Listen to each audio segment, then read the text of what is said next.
de la Liga, the interzonals. River playing in Zone A, Boca in Zone B. And for this game, it doesn't matter how they're doing in the tournament. A Superclásico, as any derby, is a different story. It's a different tournament. It's a pleasure to be with you. We're going to have a 1 hour of pre-game. The game will start at 5 p.m. local time in Argentina, but we can see the Monumental Stadium almost full packed already. This is the Clásico that's going to be having the biggest crowd ever. Over 85,000 people expected for today at the Monumental, home of River. But I'm not alone for this game. I'm with two friends. First of all, Mr. Peter Coates. It's always a pleasure to be with you. Likewise, Nico. A very special day in the calendar of Argentinian football for the Superclásico. Back at the Monumental. On this occasion, we were there last year for that rather spicy win for River Plate, when we didn't have quite as many people as we have this afternoon. The Monumental since expanded now to its capacity, and what promises to be a very, very special atmosphere for this one. Boca comes of a very difficult loss against Lanús in La Fortaleza, 2-1. Before that, they managed to win against Central Córdoba, 2-0. And that's only their second win of the tournament. Remember, the other one was in Victoria against Tigre. 2-0. Boca has been inconsistent. Diego Martinez has been switching many names. He rehearsed with a big number of teams during the week.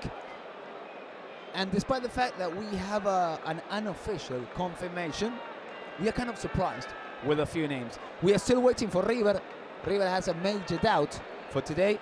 Is Miguel Borja going to play? It is said that he's injured. He missed the last game, the disappointing 1-1 draw against Banfield at this same stadium. River at one point seemed to be unstoppable with those 3 consecutive wins against Barraca, Vélez and Riestra. But then they had many doubts in San Miguel de Tucumán with that 0-0 draw, in which they probably deserved to lose. And then against Banfield here. Banfield is probably one of the most poor teams in the Argentine First Division. But I insist, a Clásico is something really different. I'm triggered, I'm thrilled to know what's going to be the confirmation. If Martín de Michelis is going to make, is going to surprise us with anything. If not, we expect Facundo Colidio to be a false number 9. And despite the fact that it is kind of a surprise, Colidio has been playing a couple of games in that position and doing something which De Michelis likes a lot, and that is play the same style Lucas Beltrán was playing before traveling to the Italian football. Yeah, I think the major difference, or at least so far from what we've seen, is Colidio. He doesn't have that killer instinct that Lucas Beltrán had, and certainly what Miguel Borja has. So Borja's absence would be a massive blow. If we look back this season, even the game against Riestra, which River ended up winning 3-0 away from home, but Colidio in that game could have scored 4 or 5 goals and just couldn't find the back of the net, and that will be maybe the slight concern. If he's the man that goes through the middle, there isn't that backup option, or certainly an experienced backup to Miguel Borja to be a like-for-like change. They need to change the system. They bring in someone like Colidio. Of course, there's a lot of other attacking options in that River lineup, a lot of playmakers, a lot of midfield runners that go and join the attack that can score the goals. But Boca will be very relieved if Miguel Borja doesn't play any part.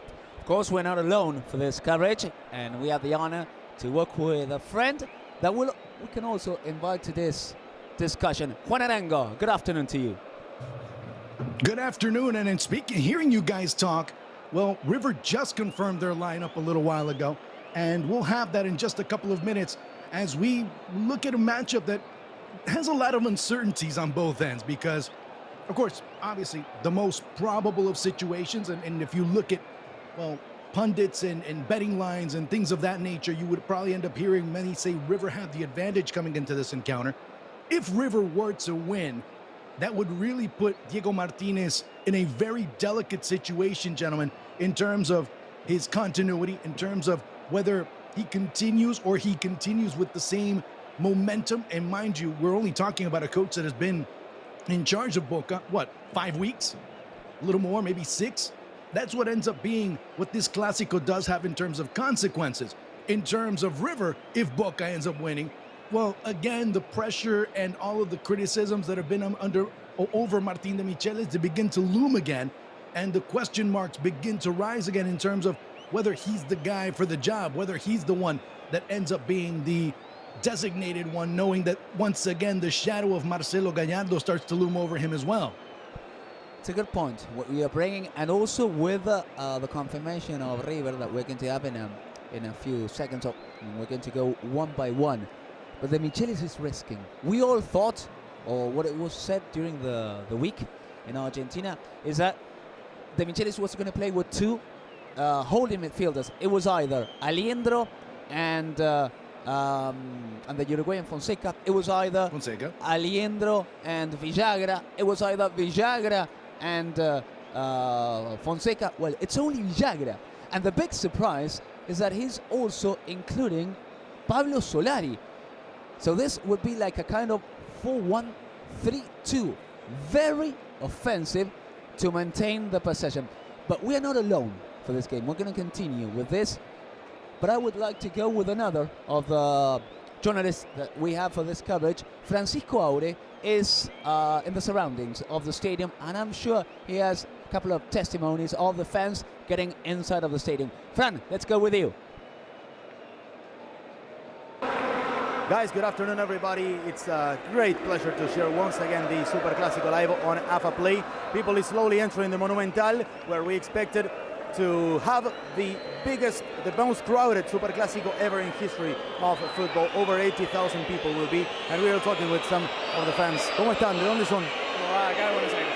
From here, from Buenos Aires. ¿Cuántos Superclásicos? So we'll ask how many Superclásicos they have been to. ¿Cuántos Superclásicos presenciaron? Casi todos. Muchos, ¿cuántos más o menos? Más de 15, todo. Desde que tengo... ¿Que estuviste en cancha? Sí. Over 15 Superclásicos having attended to. ¿Alguna, el que más recuerdes acá en el Monumental? The one you remember the most? Sin duda la tajada de Barovero por la Copa Sudamericana. Most remembered in 2014 for the Conmebol Sudamericana, as we have noisy fans behind us.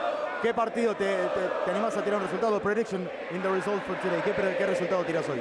Y para mí ganamos un 2-0. 2-0, they are expecting. Goals by?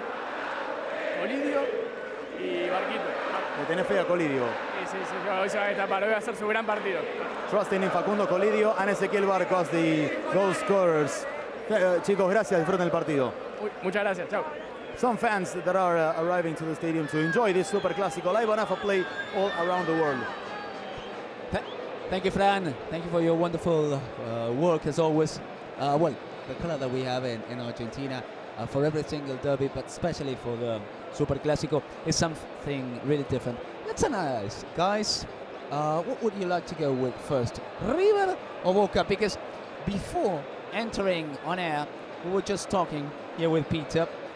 The big differences, for instance, Boca has two typical center forwards. Both of them will be playing. I'm talking about the Uruguayans, Miguel Merentiel and Edison Cavani, and they have on the bench another typical reference, who's Darío Benedetto. River is lacking a number 9. Since Borja is relegated to the bench, he has been struggling with injuries, but River has what Boca doesn't. A lot of playmakers. Nacho Fernandez, Echeverri, Barco, even Colidio and Solari are going to be the two playing a bit forward. What can you analyze about that? Well, I think it's a, as you said when we first got that news from it, it's a very offensive lineup, and far more offensive than we were expecting from River Plate. The fact that Villagra, one of the new signings who hasn't been starting the games since he arrived at the club, he's been coming largely from the bench late on. He goes now into that starting 11 as the only holding midfield player. We know Nacho Fernandez has a very good work rate, but the other players around him are primarily there to create for River. The youngster Echeverri, who's obviously on his way to Manchester City in some time next year, he comes into the starting 11 as well. Someone who ordinarily we see from the bench. Ezequiel Barco, the key man really in recent weeks and recent months for River in terms of the player they get the ball to make things happen. But then to bring Solari into the lineup as well to go up into the attack with Colidio does leave River potentially short in that midfield. And that will be interesting going up against that Boca midfield, because that was what we were talking about before going on air in terms of that Boca midfield still lacking ideas creatively, but also today maybe lacking itself a little bit of protection, because Diego Martinez is clearly still getting to grips with what his best 11 is, what the balance is in that midfield.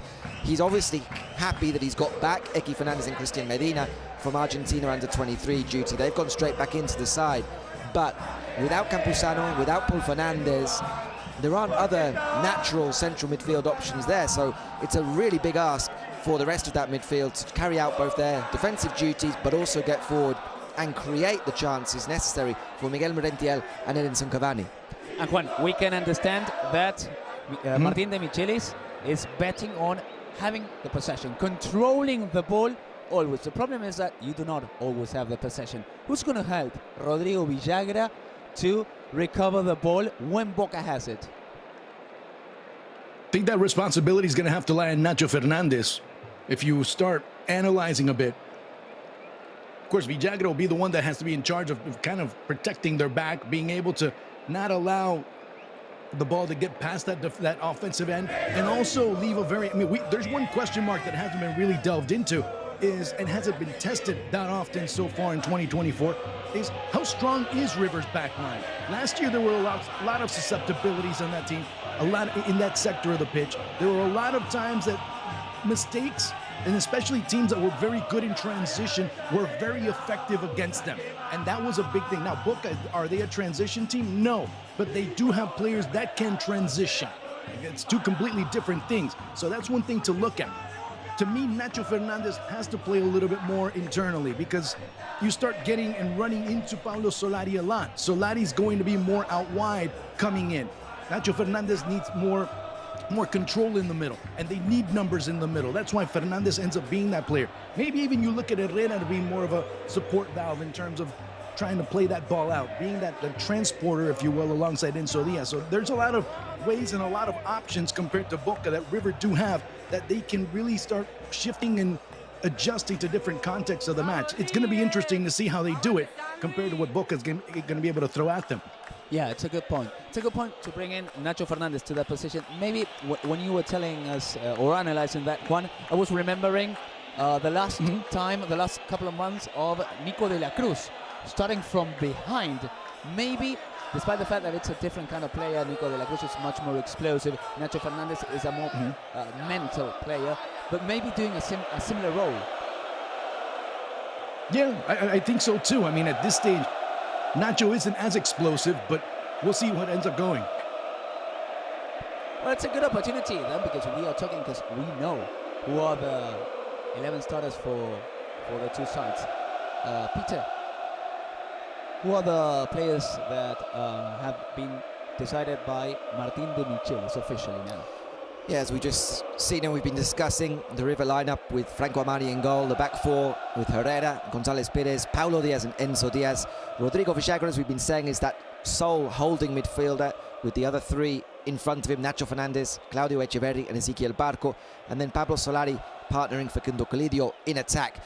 Obviously, when we go through that formation, the thing to bear in mind with River, as always, is a real flexibility in those positions, and we've already talked there about the role of Nacho Fernandez likely coming a little bit more centrally, a little bit deeper, and I think we'll also see Ezequiel Barco at times push forward high on that left, almost creating a front three with he and Solari, with Colidio and Solari as well. So something to bear in mind tactically with River. For Boca, as we've already discussed, it's Sergio Romero in goal. Their back four are Vidavíncula, Lema, Figal and Lautaro Blanco. The midfield four, Sarilegui comes in to start, the youngster, Medina, Eki Fernandez and Kevin Senon. And Edinson Cavani comes back into the starting lineup to partner Miguel Merentiel in attack. That's three changes regarding the last game for Boca. The entrance of Lautaro Blanco for Marcelo Sarachi. Javi Sarilegui for Jorman Campuzano, moving Medina a bit more centered. And Cavani for Lucas Hansson. Let's have a look at the top 5 goals scored by River at the Monumental Stadium, something that our production team has already prepared.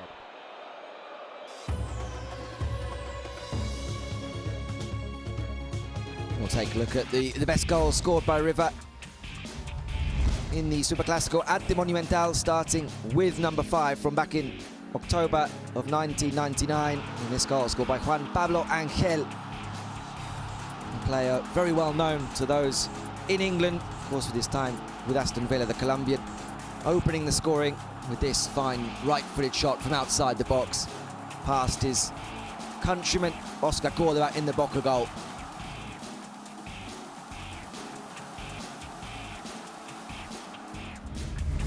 For spot number 4, we don't have to go so far in time. It was on October the 3rd, 2021, and the goal scorer was of the current champion of the world, Julián Álvarez.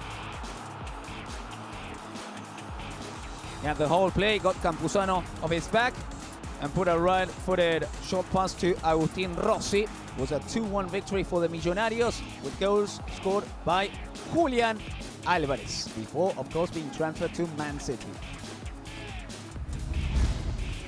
In the number 3 spot, not a regular goal scorer, but a symbol at River Plate, Leonardo Poncio, of course, who surprised everyone with this spectacular long-distance shot. Impossible to stop for Agustín Rossi in the Boca goal.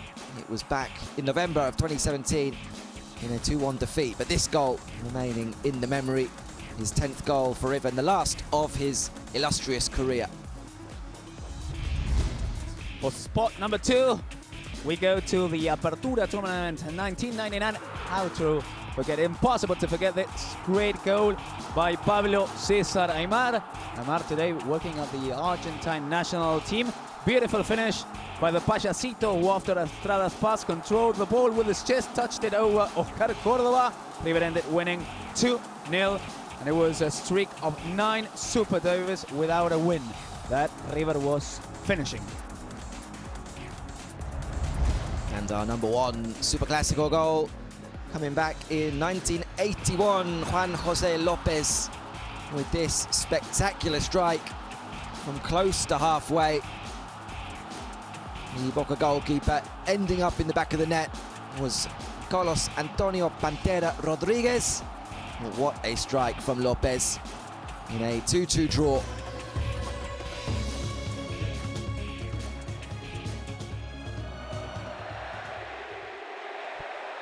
We can see Edison Cavani, the man with many question marks on his name. He's, of course, the best salary of Boca by far, and if I'm not mistaken, he is the best salary in Argentine football. But only how many goals? 3 goals after coming from Valencia, if I'm not mistaken. Even during the week, Nelson Pipino Cuevas, a former idol of River, said Cavani no le hace un gol ni al arco iris. Cavani is unable to score even to the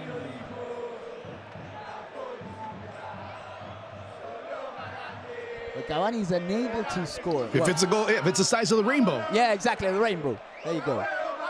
I can imagine Cavani being motivated by Nelson Cuevas' words. Yeah, absolutely, a bizarre thing to say ahead of a game like this. If you ever need motivation, there you have it. But rivalry aside, it's a point well worth making in terms of the output of Edinson Cavani. His work rate is always there, and I think at times with Boca's run to the Libertadores final at the end of 2023, that kind of papered over the cracks in terms of him not scoring enough goals, or the goals that they maybe expected bringing him to the club. But it certainly reared its head again at the start of this season, and none more so in their last outing, that game against Lanús, the 2-0 defeat, or the 2-1 defeat, sorry, because Cavani came off the bench and was guilty of missing an absolute sitter in that game, where people were once again saying, this is not the Cavani we were expecting. The 2 changes in River are Villagra, as mentioned, replacing the Uruguayan Nicolás Fonseca, playing a similar role, and Pablo Solari for Franco Mastantuono. Our production team is telling us that Francisco Aure is there with more supporters. Fran, back with you. Hello guys, it's a big pleasure to be alongside you for this special Superclásico. We're having loads of people entering the stadium, and we'll have the word of them expecting this game. ¿Cómo están? ¿De dónde son? Fiorito. Fiorito. They are from the neighborhood where Diego Maradona was born himself. Dense vuelta, a ver acá. They come from Villa Fiorito, where Diego Maradona himself was born. ¿Cuántos superclásicos vieron? How many superclásicos is the question? ¿Cuántos superclásicos vieron en cancha? No, muchos. De 2018 vengo. De 2018. ¿El que más te acuerdes de acá? ¿Que hayas visto acá en el Monumental? Hace 2 años, 1-0. El 2-0 de 2-1 creo que fue ese. 2-1. Yeah, they're remembering the one Julián Álvarez scored a brace and Carlos Zambrano for Boca back in 2021. ¿Qué pronóstico para hoy? No, a mí no me gusta dar eso. A mí me gustaría ganar. ¿Te gustaría ganar? Me gustaría ganar. ¿El resultado? ¿El resultado? Resultados no, la verdad que los tenemos de hijos y después de Madrid no se habla nada. Okay, still remembering the Libertadores final in Madrid. Here our friend says that what is enough is to win the game. So apart from the results, they are simply happy with winning this contest against Boca. Guys, it's a pleasure, and we will keep on enjoying this preview until the kickoff. Thank you, Fran. Thank you again. It's funny to listen to the supporters, Juan, because they go right next to the microphone to analyze the game. But when you're asked, what do you think before the game? What results can you predict? They say, no, we do not predict results. It's funny to have that analysis. Well, they might suck at it, so there's no other way to say it. I mean, I'm one that does the same thing too. Oh, no, I'm not good at that, because I'm not. So, I mean, I can tell you what can happen. I can tell you who's or what, but then when the result comes in, you know, I usually kid around. I'm like, hey, you know what? It's 2-1, but bet on the opposite, because that's usually what happens. So that's why I'm not good at it. I understand that part totally. Well, and going back to the analysis, how much is River gonna miss Miguel Borja? Because we said it, guys, Colidio played as a false number 9, even in the previous game, in the 1-1 draw here at the Monumental against Banfield, doing that role, which is so different of the role made by Borja, definitely different. I kind of resemble that role to what Lucas Beltrán was doing before. But this game is a very difficult one, a very different one. Cristian Lema is not the same as the centre-backs Banfield has. What can you analyze about that one? I mean, he offers something unique. I mean, that's why he's one of the leading goal scorers in Argentine football. He offers you the possibility, especially for your wide players, to be able to take advantage of matchups, send the ball in, and Borja being able to be there on a continuous basis to try and at least create a goal-scoring opportunity. Let's start there. Second of all, the work that he does with the ball to continue, whether it's a second ball, whether it's recovering it and laying it off to a teammate, ends up being a very vital part of what he's been able to do. Not only that, River now appreciates what Borja's been able to do. Keep in mind all the players that have come. Of course, Beltrán, at one point Rondon, and he still has been able to somewhat survive and still maintain himself at River. Not only that, he strengthened himself throughout the past year and so. That makes him such a viable asset. I mean, what were we talking about? What was it? It's 23 minutes after the hour, almost 22. And right before we were going on air, we're like, is Borja going to play or not? Well, if he plays, then all of a sudden River's going to change their scheme to this. If he does play, the scheme is going to be like this. If not, it's going to be like this. So understand that what he brings to the table for River is very important at this stage of the season, at this stage of his career. And of course, you don't have that with anybody else. The other option would have been, well, let's use Roberto. But Roberto, at 16, 17 years of age, might not be just ready for prime time. So that's why you end up going to the recourse that maybe is not the best one, but it's probably the most feasible one if no Borja's on the pitch. Definitely. Roberto, if I'm not mistaken, only played one game as an initial. It's going to be the first Superclásico, bear in mind, for Claudio Echeverri.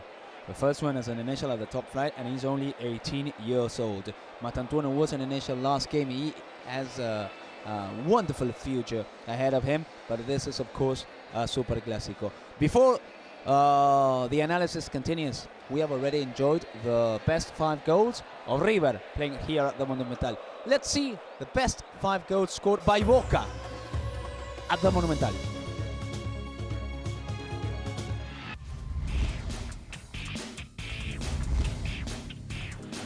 Well, we start with number 5, and it's from back in 2017, and this beautiful free kick from the Colombian Edwin Cardona. Perhaps his quality shown only in flashes during his time at Boca, but this is what he was capable of, and why perhaps his spell with Boca was so frustrating. Wonderful strike. Now we go to the Apertura 2002 tournament, to Marcelo Delgado's great scoring. Héctor Bracamonte was the one who chested the ball, and Chilo came for it, took the ball, and look at that fantastic finish. No chance for Ángel David Comiso. It was a 2-1 victory for Oscar Tavares' side.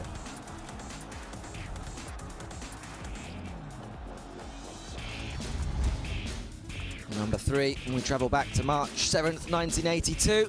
And this wonderful goal scored by Ricardo Gareca. Great movement on the edge of the box and a stunning strike from El Tigre. Impossible for the goalkeeper. Number 2, the best player of all times, Diego Armando Maradona. And again, a free kick. In front of him, probably one of the best goalkeepers ever, Ubaldo Matildo Filiol. To the top corner, goal post and in. Filiol's flag was not enough to beat Diego's left foot. It was 2-2 draw at the Nacional tournament in 1981.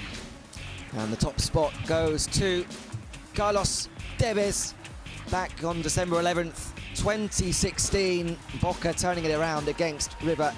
Carlitos, the star player, with this wonderful, wonderful goal. Ricardo Centurion and Christian Pavon in the build-up.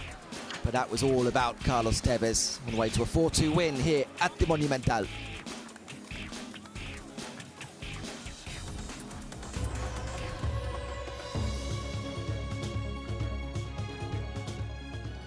We continue analyzing the game with the two teams warming up on the field. Guys, we were asking ourselves who's gonna recover balls in River possession again. That's it, very evident in Boca, because most of the players, especially in the center of the field, are recoverers. Naturally, especially Eki Fernandez, Javi Saralegui that runs a lot. But who's going to create football except for Kevin Zenon? Because we have to bear in mind, as we were talking before entering on air, Kevin Zenon, 5 or 6 months ago, was not even as popular in Santa Fe when he was just a left back for Union. Who's going to help this sort of a number 10 that is nowhere near a number 10? Because Medina hasn't been that guy in the beginning of this tournament. He hasn't been doing that in the last months of last year. Who's going to help him to feed the two number 9s? Yeah, it's a remarkable rise, really, for Kevin Zenon when you look at how important he's very quickly become to this Boca side, covering the last few games. Boca getting the ball to Zenon almost and waiting for him to make things happen, whether he's on the left or the right. When he came in, it looked as though it was a player who you looked at and said, okay, it's a decent replacement for the outgoing Valentin Barco in terms of a player who could play all the way along that left-hand side, filling in as a left wing back if necessary, as he did at Union, as you mentioned, Nico, or higher up the pitch, as we've seen him doing at Boca. But it's surprising to see the importance of Zenon to this side, and one which does, I guess, hammer home the issues they have from a creative sense. My issue maybe with the lineup today, if River are going to have all that possession, the weakness there that maybe there exists in the Boca backline, particularly with the fullbacks who much prefer to get forward than they do defend, is how deep are the likes of Zenon and Saralegui going to have to drop back to help support out the team? And if they're going to do that, then how cut off does Miguel Merentiel end up being? And how isolated does he get? Because Juan already talked about River's potential weakness in the transition, which I think has been there for a while. But to do that, you need to be able to go from back to front very quickly. And if you're sitting that deeply in defence, it makes it very difficult to spring around and quickly go the other way. And when the man to do that is mainly Cristian Medina, when Zenon and Javi Saralegui go back. Well, that should have been Medina's role. That should have been Medina's role a long time ago. But if we start looking back at 2023, towards the end of the 2023 year, Medina kind of faded away. He just got tired. He got fatigued. How is he coming back from the Olympics? That's going to be a big question mark. And I don't see as confident at Cristian Medina as I did back, remember, I don't know, back in July, August, September of last year when we saw Medina that was flying around, many even saying he was arguably one of the best players in the Argentine League. And yeah, it does sound like an interesting question. But when we end up creating Merentiel, but also the one that drops back even more so is Cavani. Well, so where does his assistance lie? There's a lot of question marks with this Boca lineup, and I think it's basically the over-analysis of Diego Martinez. But as soon as he nailed one lineup, he started experimenting more for the sake of experimenting, and he's kind of lost his way yet again. Yeah, so I think he was exactly what he's doing. I think he was never satisfied with what he was seeing. That's the main reason. For me, from midfield forward, despite the amount of number 9s, despite the 3 number 9s, which actually, the one that is performing as he should is Merentiel, because Benedetto's far away of his level, showed 2-3 years ago, and Cavani, let's not continue on Cavani because we can go on and on and on. But I mean, who can help create football? Because Ezequiel Bujaude is not a playmaker. He was used to playing in a different role in Godoy Cruz before traveling to Europe.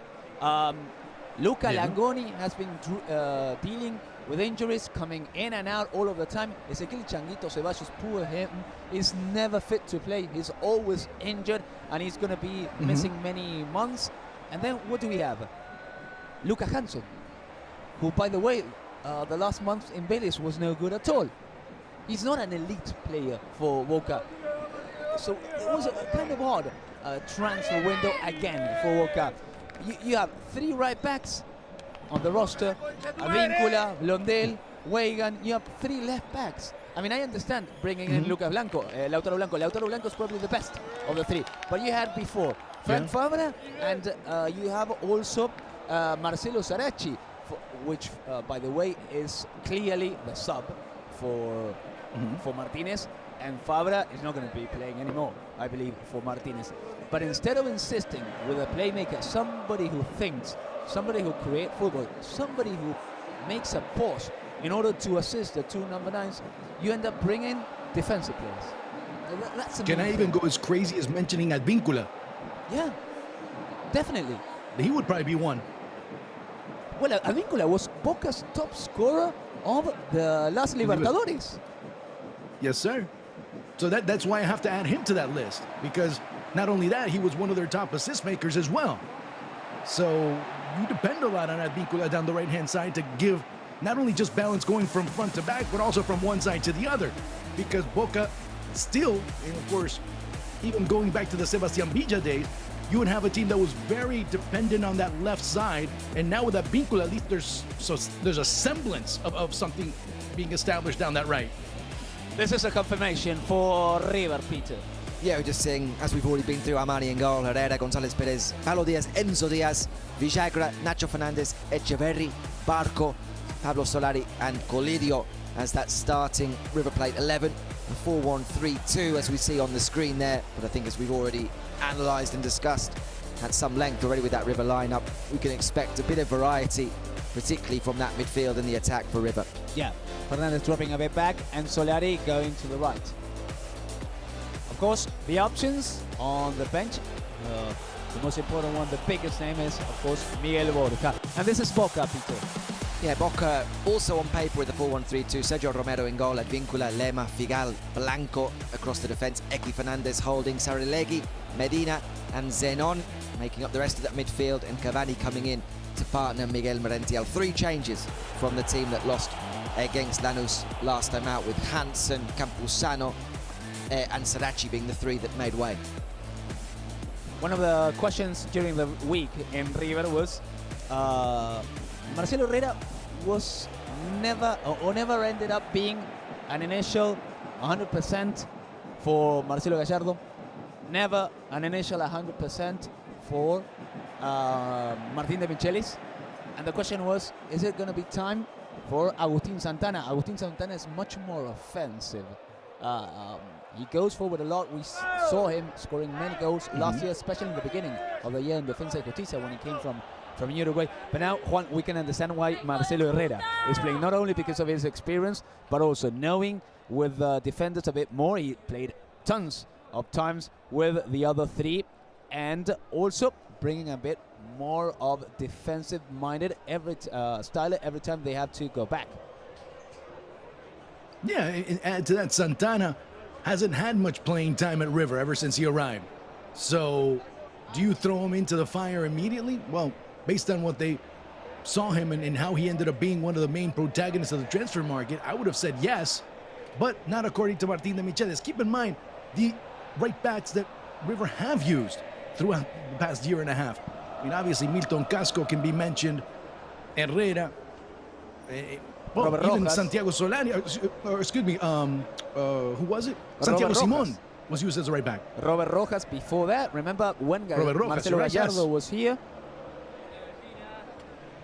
But it's a completely different decision with Villagra, because Villagra came more or less at the same time that Santana arrived to River, and he's an initial for this game. Yeah, I mean, the right-back spot's been a bit of a problem, I think, for a while for River, which is why Herrera's never really convinced and been in and out of the team, but at the moment keeps out Santana. But yeah, that's the main point. When you look at the decision that you'd say, okay, maybe Santana's not yet up to speed and not familiar with his surroundings to play him as a starter in this kind of game, but Villagra is. And not only is Villagra into the starting lineup, but we don't even see him in as a double pivot alongside someone like Alejandro. So there's even more pressure on Villagra on the biggest occasion in the domestic calendar up against Boca. And we have to bear in mind that Villagra is the most expensive transfer move, sell from one Argentine club to the other in the history, because the most expensive player bought to bring from abroad to Argentina was Lucas Prato, when River brought him from the Brazilian football. But between two Argentinian clubs, that's Rodrigo Villagra, River ended up spending around $12 million, and that's including taxes, including everything, to Talleres, and that's what they had to pay for the decision of Enzo Perez leaving River and then moving to Estudiantes. It's not only $12 million to bring Villagra, it's $12 million to replace Enzo Perez. And I would like to point out that $12 million you have to pay to replace Enzo Perez. Fun. Yes. And also River today, actually on Thursday, the board came out. They had a meeting with journalists and talked about that. Said, oh, no, it was only 5. It was only 5. Keep in mind that when you talk to River fans, Villagra wasn't even the first option to come in and replace Enzo Perez. It was Federico Redondo. And of course, he ends up going to Inter Miami for $8 million. And fans are saying, why didn't you get him instead of Villagra? So it ends up being one of those instances where now Villagra is put front and center in a Superclásico, and he has to perform. If he doesn't perform, they're going to point, hey, you see, we told you, this player shouldn't have come. And now River, of course, to try and diminish that, have now said, oh, it's only $5 million plus, well, we pay here and pay there. Of course, nickel and diming their way to $12 million at this stage. Well, according to Andrés Fassi, president of Talleres, it was $12 million, because Andrés Fassi... Of course, you're absolutely right. Remember Fassi, a few weeks ago, immediately after the transfer, he said, what a great business we made, because Villagra was just resting on the bench of Rosario Central without even having minutes. He was worth like $2. He wasn't getting any money, and now he has a great salary, and we earned a lot of money. Remember, he wasn't even called up to the under-23s because of that. Yep. So keep in mind. I mean, look, like you said, you know, it's $12 million. I could also say, well, it's not $12 million. It's 5 plus 1 plus 1 plus 1 plus 1. And the salary, so, I mean, however you look at it, it's $12 million. Oh, well. Well, we have news that Francisco Aure is back live with more of the fans and the color that we have on the outskirts of the Monumental Stadium. Fran, back to you. Yeah, Nico, we are with some of the youngest fans that will be in the stadium. ¿Cómo estamos, chicos? ¿Qué edad tenés? 8.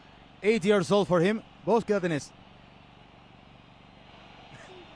5 years old. Primer Superclásico está el papá, primer Superclásico. The boy's father is around us. First Superclásico for these two friends we have made. ¿Qué te imaginas? ¿Es tu primer Superclásico? ¿Qué se siente? Bien. Seguro, bien, pero... ¿Contento de venir a un Superclásico? Sí. ¿Hacía mucho querías venir? Sí, la verdad, sí. Muy bien, amigo, disfrútalo mucho, ¿eh? Gracias.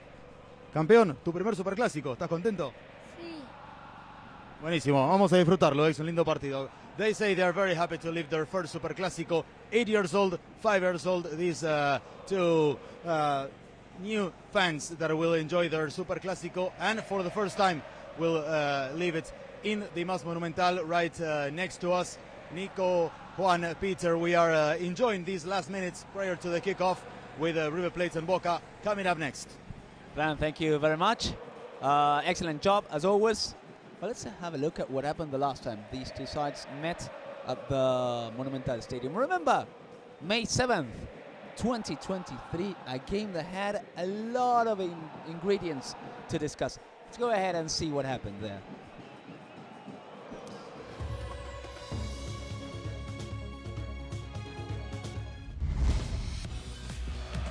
We can take a look back at the highlights from the last meeting. And you see there, leading out River, a player that we've already mentioned, Enzo Perez.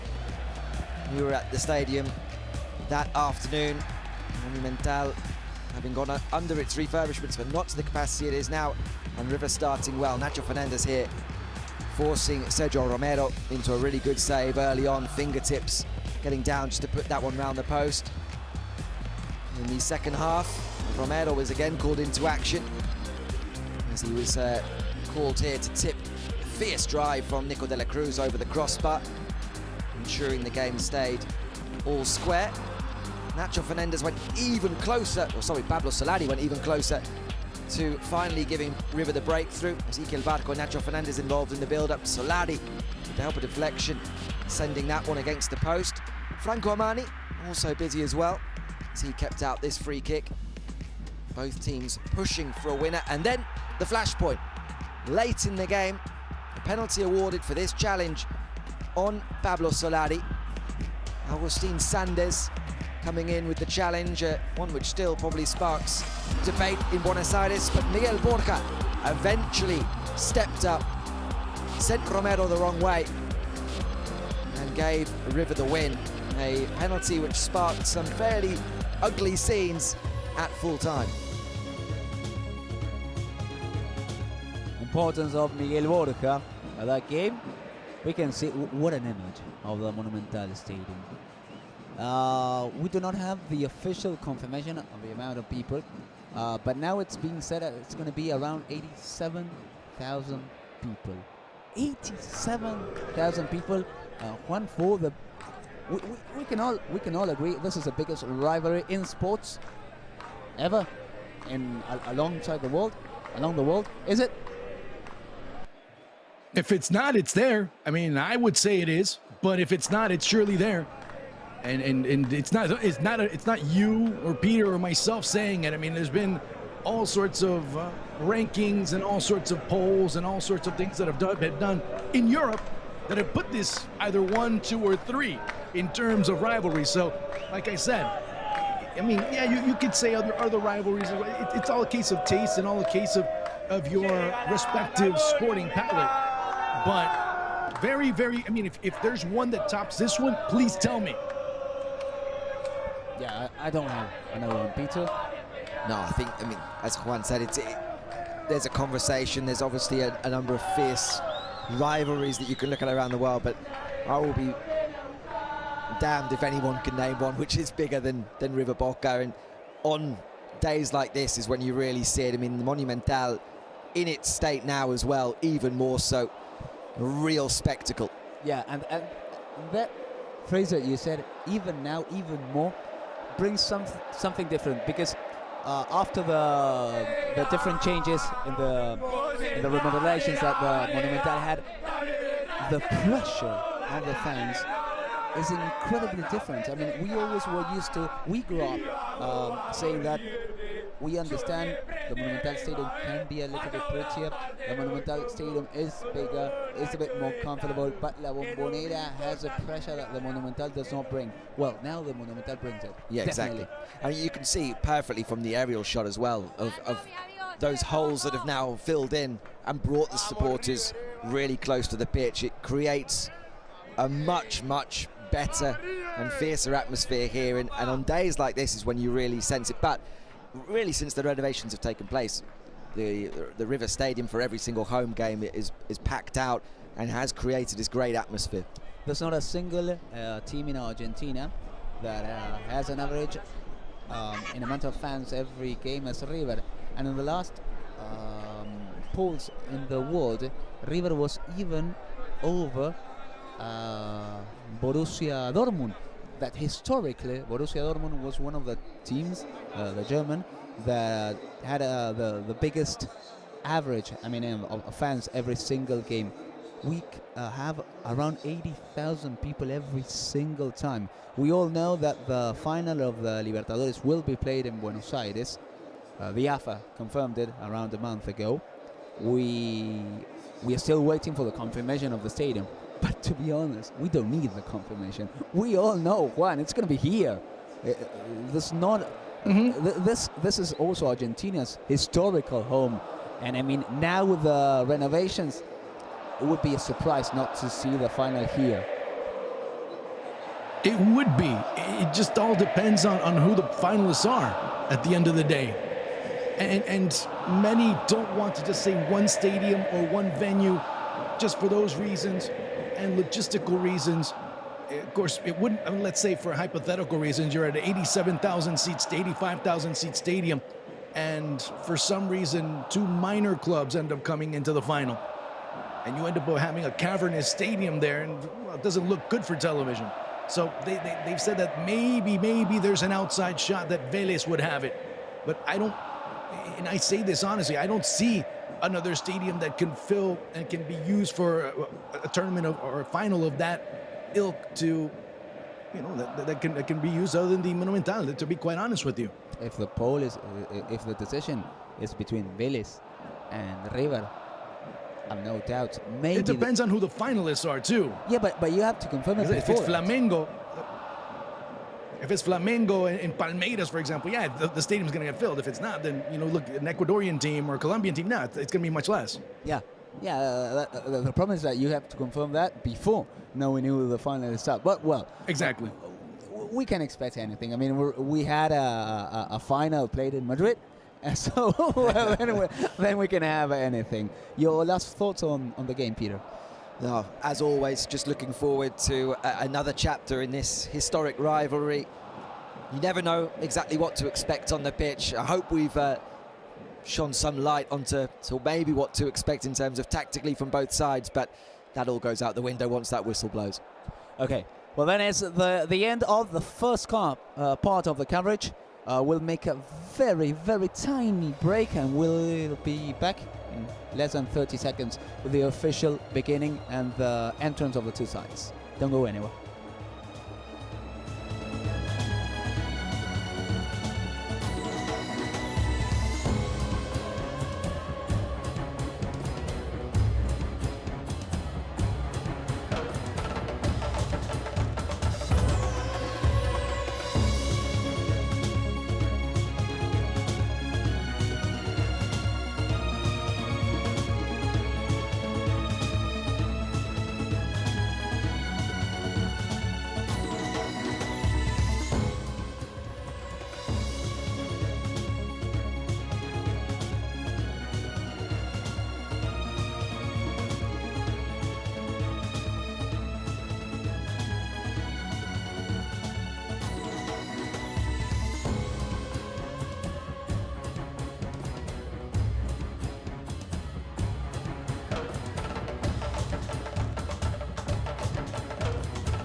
Another edition the Superclásico, ladies and gentlemen.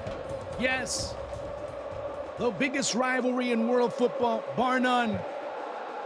If there's a better one, please tell me which one it is, because I haven't been able to find it just yet as we get ready for another matchup between River and Boca, Boca and River.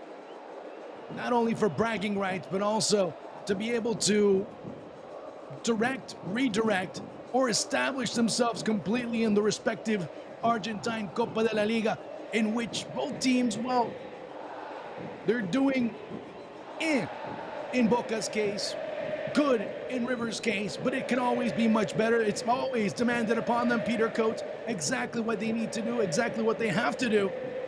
And some have etched in their minds, some more literal than others, moments of the past, and possibly looking to see if they can etch memories going into the future. Yeah, I mean, it's that fixture, isn't it, that sets the tone for the entire year, for the entire season for both of these clubs. And it comes here, match day 7 at the start of this season, really, in which it's certainly the case. We'll take again a look at the lineups. We've already gone over them in the pre-match, but River go with the 4-1-3-2. Franco Amani in goal, Herrera, González Pérez, Paulo Diaz and Enzo Diaz in defence. Rodrigo Villagra comes into the lineup, holding in midfield Nacho Fernandez, Claudio Echeverri and Ezequiel Barco complete what we have on paper as the midfield. Pablo Solari also comes into the lineup to partner Facundo Colidio in attack. But 3 changes from the team that drew here against Banfield last time. Boca also making 3 changes after their defeat to Lanús. Lautaro Blanco comes in for Sarachi at left back. Youngster Javes Saralegui makes a start in the midfield, and Edinson Cavani returns to the starting 11 to partner Morentiel. Otherwise, it's Romero in goal, Advíncula, Lema and Figal, along with Blanco in the defence, Eki Fernandez holding, and Medina Zenon with Saralegui in that midfield. Morentiel, of course, leading the attack and will, of course, once again be the focal point for Boca, looking for his goals to give them a win here at the Monumental. We can take a look back at the game so far and what's to come on match day 7, the Clásicos in Argentina, starting yesterday with Racing's win over Independiente 1-0 in Avellaneda. Belgrano and Talleres drew 2-2 in a thrilling Clásico Cordobés. Less so in Parque Patricios, Huracán 0, San Lorenzo 0. Sarmiento drew 0-0 with Barraca Central. Unión defeated Independiente Rivadavia 4-1 yesterday evening. We're starting here with the Superclásico, but plenty more coming up later today as well. The Clásico from La Plata, the Clásico Rosarino, the Clásico del Sur, all coming up later on today. But there's no need for us to talk about any other fixtures on this weekend when the Superclásico is looming. The Boca players making their way down the tunnel here at the Monumental. We're almost ready to go for the big one on Clásico weekend. River Plate against Boca Juniors. Another chapter in this rivalry. An electric atmosphere here at the Monumental, packed to the rafters. And with that, I can bring back in our play-by-play commentator, Juan Arango, who's still alongside me. And Juan, always a joy to be covering a fixture like this, the Superclásico. Yeah, if it doesn't make you kind of have your palpitations come up a notch or two, then I don't know what you're following, I don't know what you're liking, and I don't know where you really are in terms of sporting excitement. But this should be it. And you can expect a little bit of everything. You could expect high-flying football. You could also expect a very almost ground and pound type of occasion. There's a little bit for many to enjoy, or maybe some to really start chewing on their nails the entire 90-plus minutes. I don't know. There's still so much to expect. There's so much many are waiting to see that, well, it kind of ends up being that throughout an entire week, what can you talk about? Because it's been talked about the entire week. The moment that River ended up drawing with Banfield, actually the moment that Boca ended up having that final whistle where they lost to Lanús at the weekend, that's when everything officially started. From all the banter, from all the talk, players past and present, talking about players present and past, well, that ends up being exactly what this rivalry is all about, as they both go onto the pitch and settle things for 90 minutes. Yeah, you never quite know what to expect on the pitch when it comes to the Superclásico or any of the big Clásicos really in Argentina. I'm talking about it yesterday ahead of the Clásico Cordobés, saying that sometimes the occasion is almost too big for the players, because it's that fear of defeat that plays its part and ends up leading to these somewhat drab stalemates. We didn't get that in Cordoba yesterday with that 2-2 draw. Perhaps we did in the Huracán versus San Lorenzo game, so you never quite know what to expect, but we're certainly hoping that this one lives up to the hype. Maybe it's impossible to do so when you look at these scenes and the similar scenes that we've seen in previous years, not just here but at La Bombonera as well, but one of those games that, regardless if it sometimes fails to deliver on the pitch, you know you have to sit down and watch.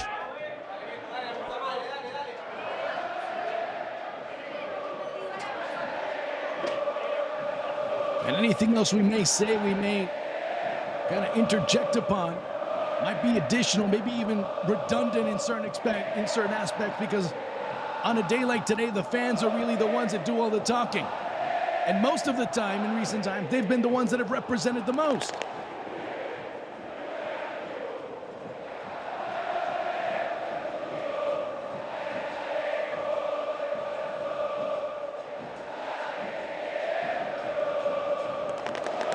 So 87, 85, doesn't matter.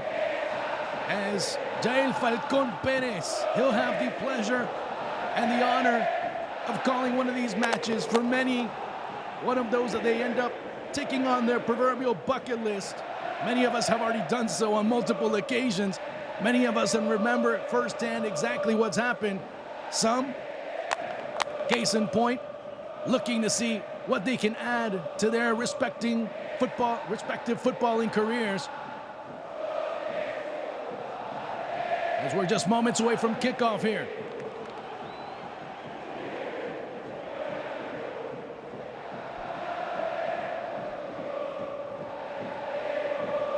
Amazing scenes, as expected, ahead of kickoff.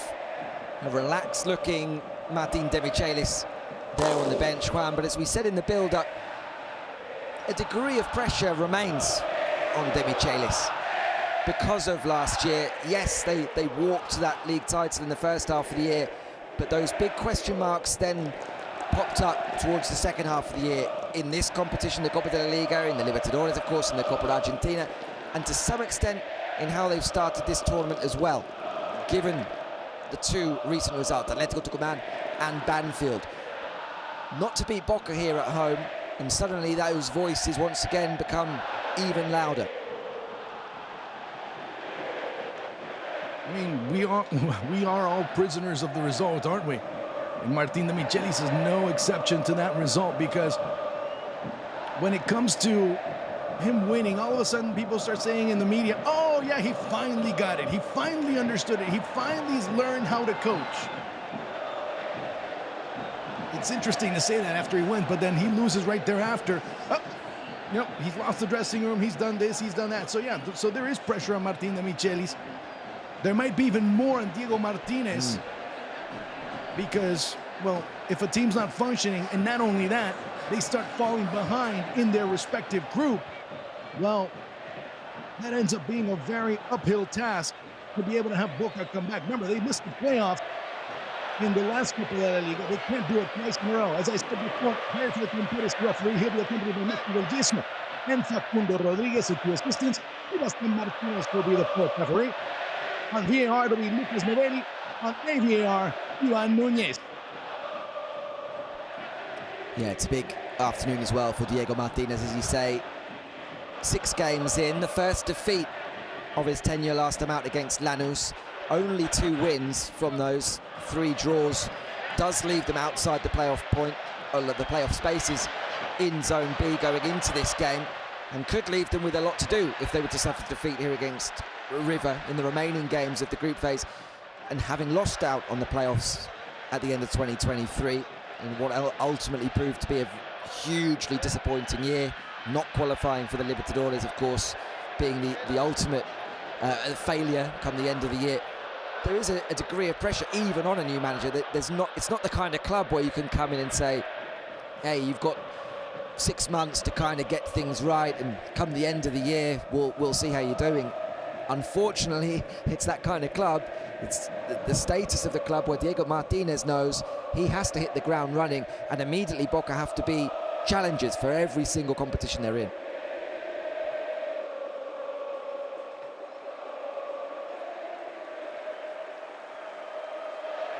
It's a bit of a calm that starts us around the Monumental. Of course, that's before the storm really hits. As we wait ready for that initial whistle. 90 minutes of uncertainty, that's for sure.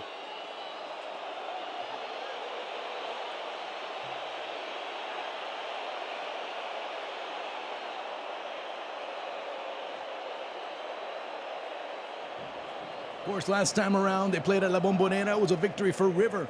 River, well, looking to see if they can win 3 in a row. That after Boca had won 2 in a row. So, a lot of that and a lot of speculation. Could this be the... Well, for him, it could be the first, and most likely will be the last for Diablito Echeverri in terms of Superclásicos.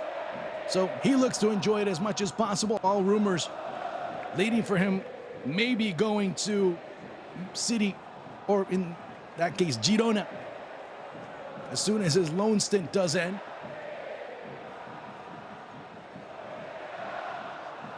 So everyone ready to go, as we only wait for Yael Falcón Pérez.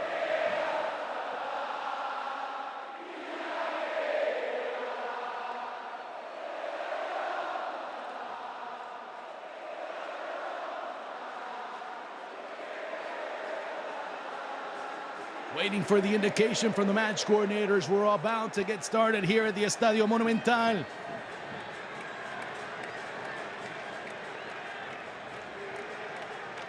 And we are underway here in Núñez. If I have to tell you which uniforms they're using, well, something's wrong as a ball deep inside. Here's the first big opportunity for River. Bounces right in front fortuitously for Chiquito Romero. Boca already coming out of the back with Lautaro Martinez, looking to find that ball deep, a little too deep. Chasing Cavani, having it steered away was Leandro González Pires, recovering in the middle again, Boca. Again, River trying to go full throttle in the first initial moments, and again, it hasn't worked out. Trying to bring it back down. Kevin Senon, the body check. No foul, keep on going. Yael Falcón Pérez, and again, another foul. A lot of contact initially, now River being able to take that ball away, looking up front. Lema at Víncula, having to get past one defender, now clearing his way through the Peruvian. Has a lot of room to roam, looking inside towards the middle, has that ball taken away as he got a little bit too nonchalant with it. And finally the foul being called, it goes on Miguel Merentiel. As expected in the first minute, challenges flying in. Ezequiel Barco doing well there to track that run of Advíncula and win it ball back. It'll be important that he does that when the Peruvian does try and get forward down that right-hand side.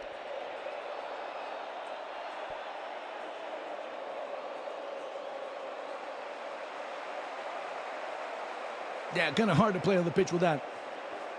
Good work there on Ezequiel Barco's part. As play now resumes, and coming out of the back again, Leandro González Pires. Herrera looking towards the middle. Cleaned up there by Icky Fernandez. He'll be a very vital cog, as many have started talking about throughout the week leading up to this encounter. To me, if you look at him compared to Villagra, it seems like Icky Fernandez is a bit more susceptible, a bit more vulnerable. Especially with more people looking attack in his direction. Diablito Echeverri being one of them, first and foremost, as Boca will get the ball right back.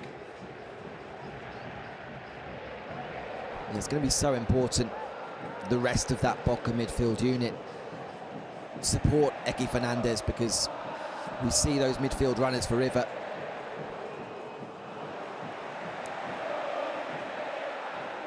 We'll see how long De Michelis does keep up with the, well, quote-unquote false nine experiment. Solari down the right, Colidio staying in the middle. Will end up being a corner kick first of the match. River coming in, and they initially take the front foot, and they're going to try and take advantage, try and take the lead as quickly as possible. Pardon the redundancy there.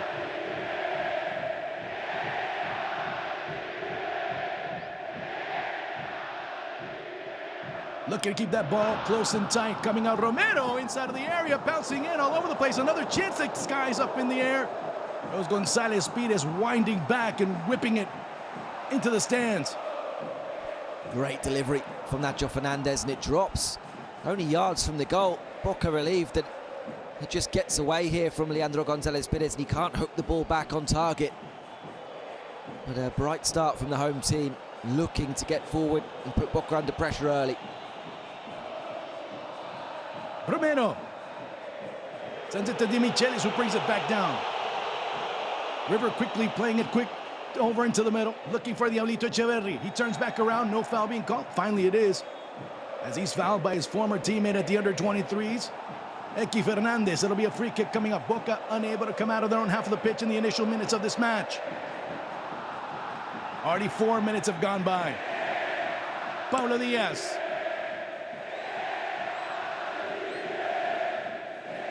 Leandro González-Pires finding Herrera, looking in the direction of Nacho Fernandez, overhitting his target, going right to Chiquito Romero.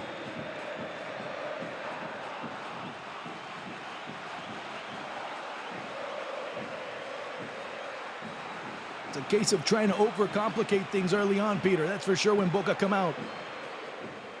Yeah, having difficulty in these opening exchanges to thread any kind of balls together.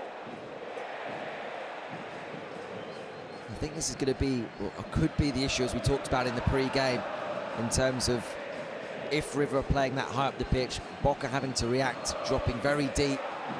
All of those midfield players that we've mentioned in the build-up who were there to try and get forward and support the attack, having their hands full with those defensive duties.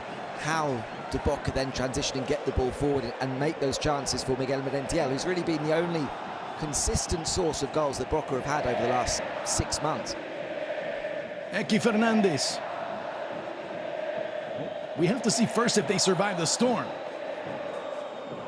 If they survive the first few minutes initially, then, well, maybe that deep defense can end up helping offensively, but you see a very perplexed Diego Martinez right now. Diaz. Again, Leandro González-Pires, as he has already, always looking for Marcelo Herrera. As it goes back out, it'll go back to Boca.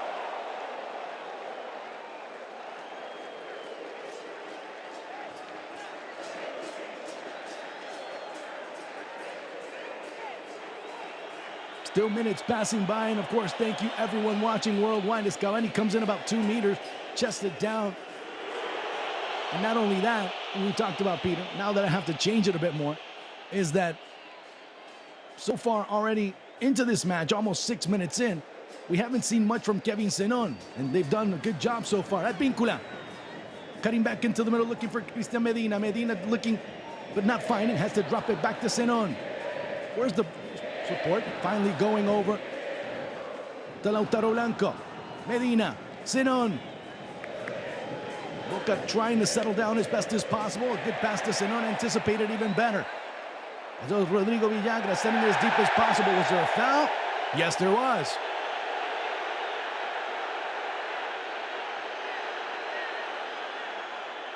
Boca not happy with it, but Figal clearly tugging on the shirt of Solari as he tries to get behind. And that's what Solari brings to this River attack, putting him into the lineup. Someone who does have that pace, will play off that right-hand side as we expected, but will also look to make that run behind Figal, the left of the centre-backs inside the penalty area. He and Colidio can both play kind of as makeshift strikers in this build-up. Both happy dropping back and linking up the play, both happy drifting into wide areas, and both showing from time to time a good eye for goal. It'll be Nacho. That ball's played quickly. Now going from right to left instead of one direction. But everyone that ends up being the ball that's sent by González-Pires goes forward. Good ball there, sent by Diablito Echeverri, and finally knocked down. There'll be another foul and a yellow card, of course. Had to go to Nico Figal. He said this one, and now this one. 7 minutes in, Nico Figal already booked, this time blocking off Nacho Fernandez.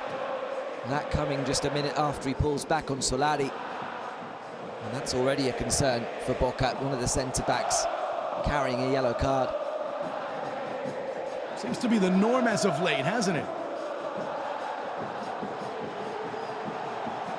There's obviously no Marcos Rojo on the bench, so of course the reference a little bit irrelevant knowing that Rojo's not on the bench, but knowing in recent encounters, Rojo in some of the more recent editions of this Superclásico had already been sent off twice. A yellow card though, could see Nico Valentini see an introduction at some point during this game. You forgot to say probably sooner rather than later. Looking to serve that ball in, 5 bunched up down the left-hand side. Trying to anticipate a good lab work being done, Chiquito Romero. As Herrera was sliding in, got enough of the ball. It ended up being a ball that comes back, and another chance for a Millonario. It's a really cleverly worked free kick, that from River. So often we just see teams in Argentina just try and get the delivery right, but throw it into the box. This time a little bit further out. And not as precise, but so far it's been all River in the first early goings.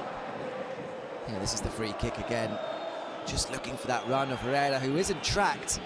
He's stretching, but he gets there yards away from Zenon, who should have been following him.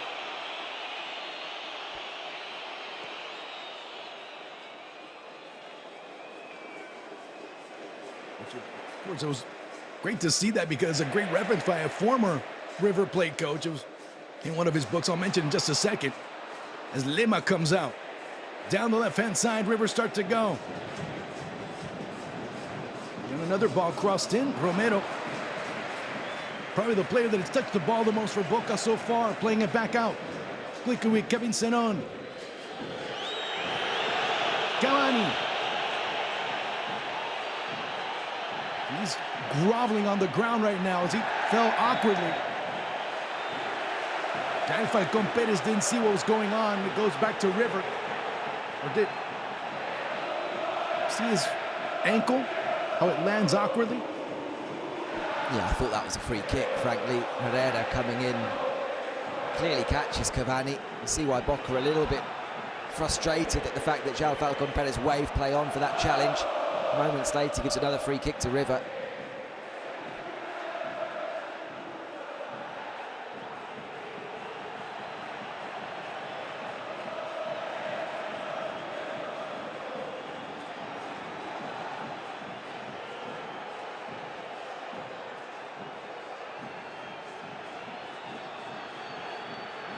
Of course, Cavani furious with Maxi Del Gesso, who didn't make the call.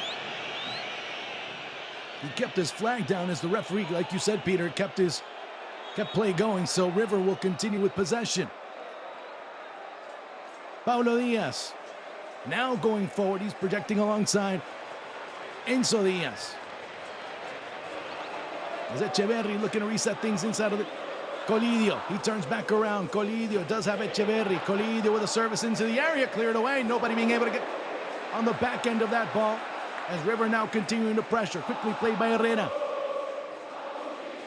Solari into the area. It goes, cleared away by Lema. Boca holding on for dear life in these first few minutes of this match. There's no other way to put it. River just wanting to knock them out in the first round, to put it lightly. Paulo Diaz, Cavani, as well as Merentiel charging forward, but having to drop it back. First time that Franco Armani even sees the ball in his vicinity. Paulo Diaz. Armani. And now River trying to expand a little bit more. Maybe lure Boca out of their proverbial shell to open more spaces when they do go on the attack indeed. Coming in, the tackle. No, the referee says play on. Or not. No, he finally calls the foul. A bit late, but I guess better late than never. Much to the chagrin of Jorman Campuzano on the bench.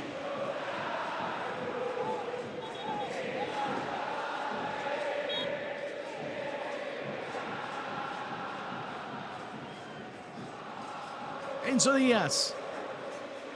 Advíncula.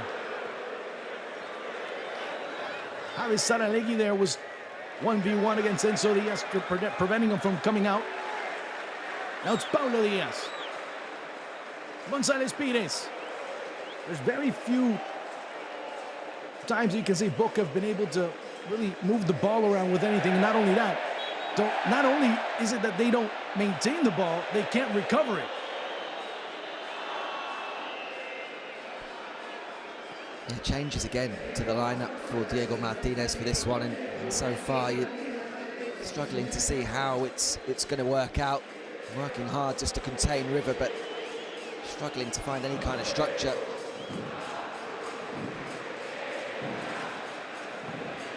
Maybe it's going to lie on his shoulders here. Kevin Zenon I'm talking about, as he charges forward, looking into the middle. Just kind of slowed down there towards the end. Merentiel was waiting for it, intercepted properly by River, playing it out again with Enzo Diaz and company. Medina.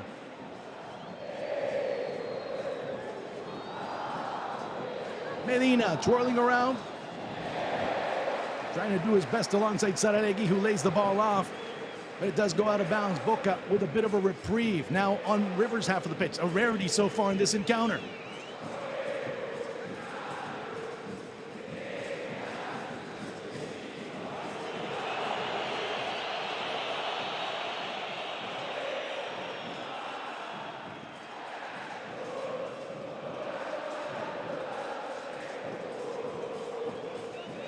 Already 15 minutes in, still no score here at El Monumental. Medina waiting for it, having to split two defenders. He stumbles a bit. Now River scrambling along to find the proper target. Of course, eventually it goes out of bounds. It'll remain River's ball.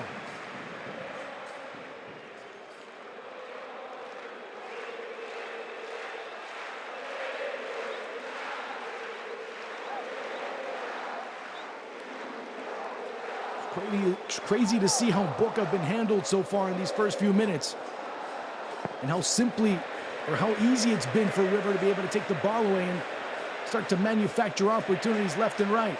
This time it's Saralegui being successful. Zenon looking deep, good ball sent into out wide, good opportunity coming for Boca. Merentiel inside of the area, Cavani also coming in, just too short for Cavani.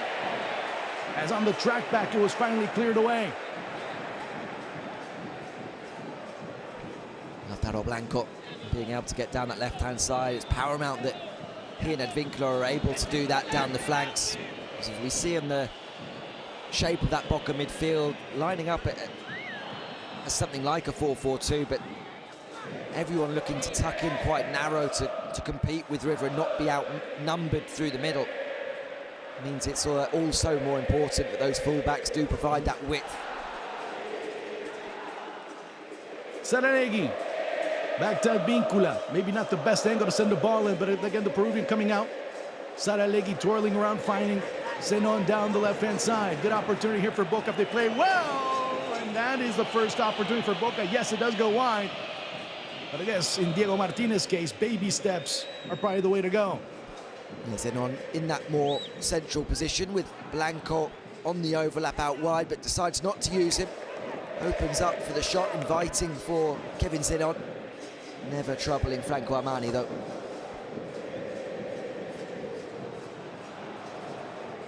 Slowly Boca settling down, but River being able to maintain their own. This time it's Lema, and Lema's the one that commits the foul.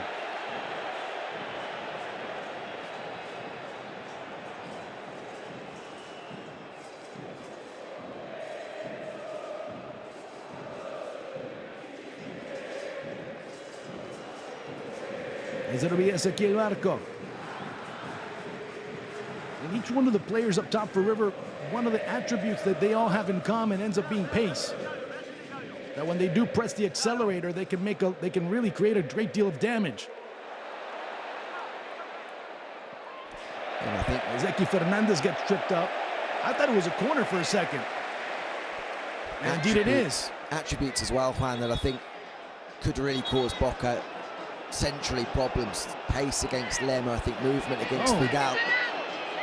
That's a corner, Peter.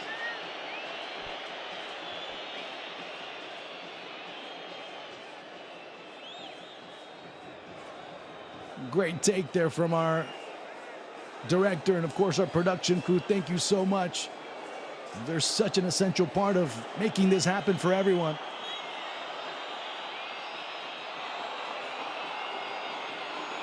As Jael Falcón Perez gave a goal kick, don't ask me why. Another times? ball by Sergio Romero sent into the River bench. Yeah, how many times have we seen that already in these opening exchanges? A little bit of pressure on Romero, not to give him an easy pass out, and he ends up hammering it straight out of play.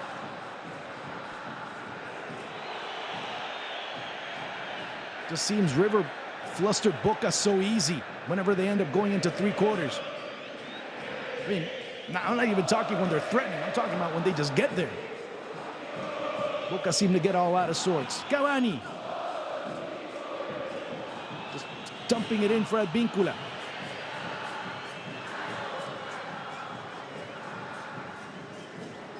Waiting, of course, good job. Medina running into space. Cavani all alone down the left-hand side, and a free kick coming up for Boca. As a yellow card being given. Wait. Calm down, boys. Calm down. No.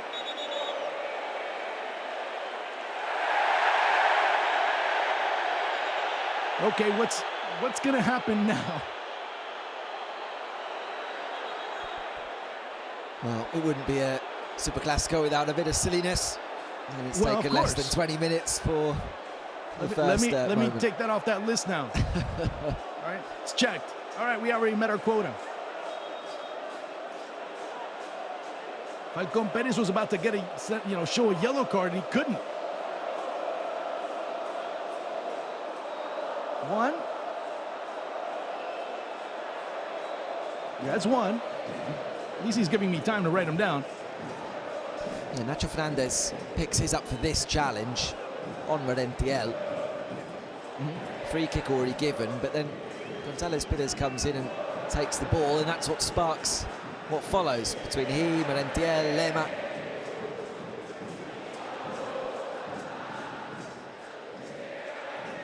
What was one of the first things that they said about Cristian Lema when he arrived at Boca? Oh, amongst other things, maybe there's a bit of a hothead. Well, that too, but they kind of said, well, he kind of fits the Boca prototype. So far, he's arrived. Yeah, they're absolutely right about that. Yeah, a couple of how many So red there's cards another yellow last card season that's going to be shown somewhere, but we don't know yet. Lema was sent off, I think, 3 times in 2023 for Lanús, so needs to be careful he doesn't carry that. And those back-to-back, if I'm not mistaken, correct? Yeah, straight back from the suspension and straight off again, so he needs to be able to control his temper on these kind of occasions. I mean, that was, if he did avoid the yellow card, he's rather fortunate, and it was very, very avoidable. Yeah, that too. Big opportunity coming up for Boca. Now, of course, we don't know who's going to emerge out of that conclave behind the ball. We have Zenon. Cavani's already left. Medina's one of them. Dare I say Lema? He can certainly hit them, can't he? Yes, he can. I was about to compare him with a former Boca center back that usually nailed him to the back of the net. Sometimes you almost ripped him. Here's Zenon. It goes off the wall. Lema right to Armani. It skips right to Armani. Yeah, the right foot of Lema and the left foot of Zenon standing over the free kick, but it comes to nothing.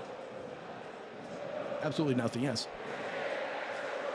At one point I was going to say, well, he kind of reminds me of remember when Juan Crupoviesa was still with Boca as a center back. Of course, he was an assistant until recently. But when he was playing, he was one of those center backs that could just absolutely rip the net in half.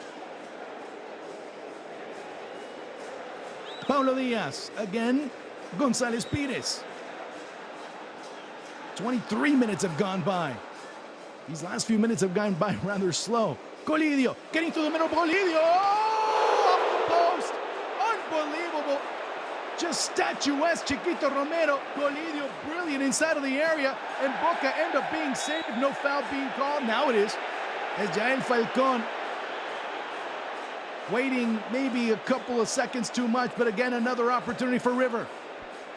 And it just comes through this beautiful touch. What a goal that would have been. Colidio's first touch, just completely eliminating Advíncula. Romero, a spectator, as the strike comes back off the post. Colidio, a couple of goals this season already. The chances that he's had, or the close calls that he's had, he could have been amongst the leading goal scorers in this tournament.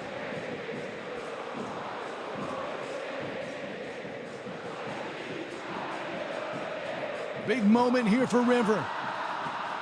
After a few minutes of not striking, they come back, courtesy of Colidio, with the best opportunity of the first half so far. Could they top it off? It's Nacho Fernandez, perfectly set.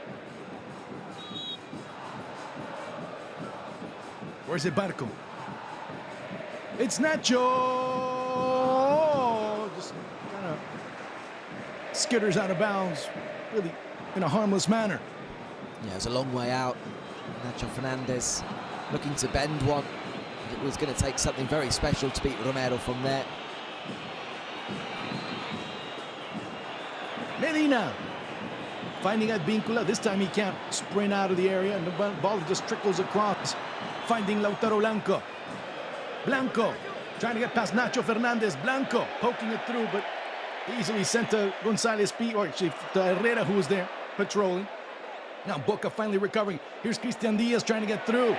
Good work in the middle by Rodrigo Villagra, starting to break on the other end. Here's a good ball to Colidio. Open down the right-hand side, a great opportunity for River to be able to make something happen. It goes to Lema, continuing Colidio, sliding through, taking that ball away to Fernandez. Now poking it forward. Medina. Merentiel.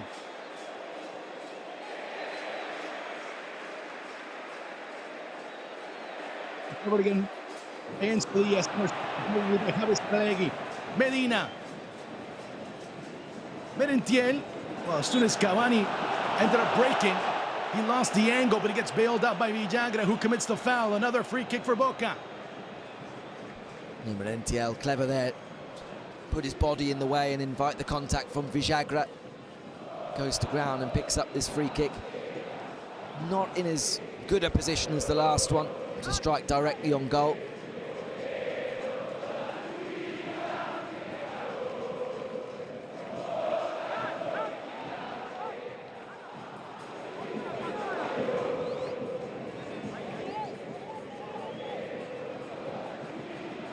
Another chance coming up for the Xeneize.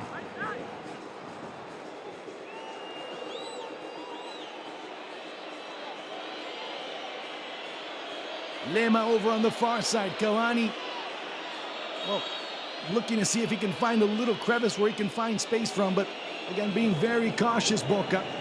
With Lautaro Blanco looking into the middle. There's Merentiel that nods it wide, very wide.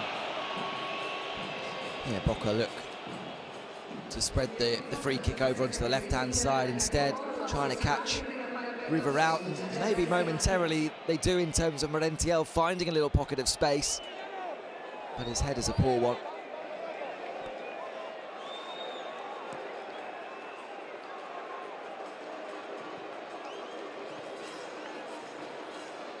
Still scoreless here at El Monumental. And I can say, well, at least on one end, at least not for lack of trying. Herrera scampering along down the middle, accompanying him. And Cavani's the one that drops back. Speaking of nonchalant, well, nonchalant was Nacho Fernandez on that play. Advíncula having to turn around as he gets an awkward pass from Lema. Falling down again is Medina. And a foul being called is Diablito Echeverri gets... Oh, he gets the foul tacked on him for that entrance on Medina. And the first glance is that Echeverri was a little bit unfortunate there. Every time Boca playing it out along the back line or trying to find that first pass into the midfield, you hold your breath a little bit because River are putting a lot of pressure and trying to win the ball high up the pitch.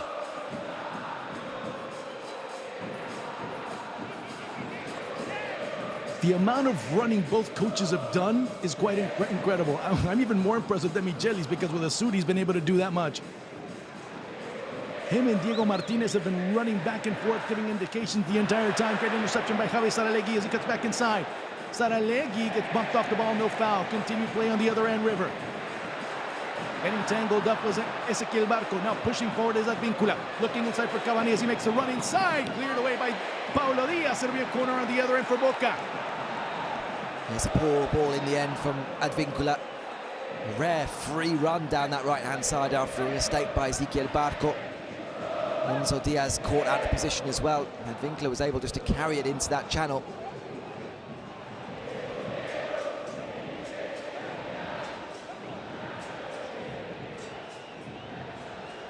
As the script writing itself a bit, and you start to conjure up different scenarios, although maybe a little bit too premature, but still, the mind does take you in different places, as it does the 22 protagonists on the pitch.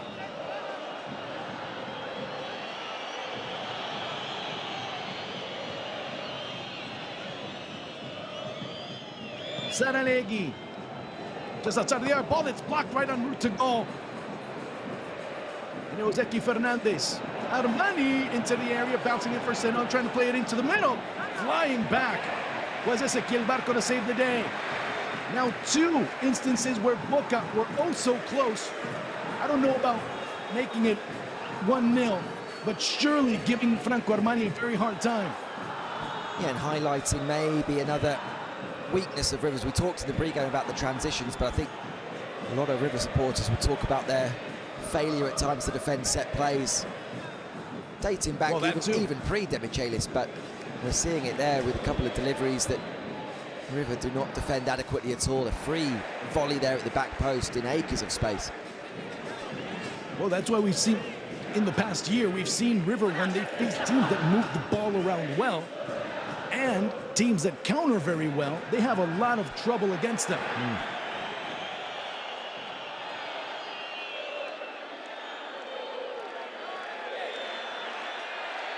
Especially when you have deep ball sent and then they have to turn back around.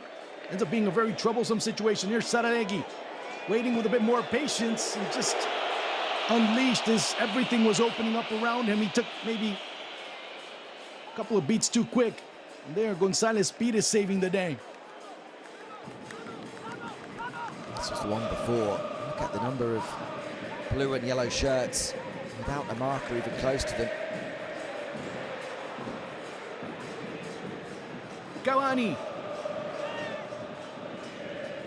As Zenon racing down that far side. It's great work by Marcelo Herrera on the recovery. As minutes have gone by, Peter, yeah, we talked about early on River basically having Boca into their own goal. That's been far from the case now.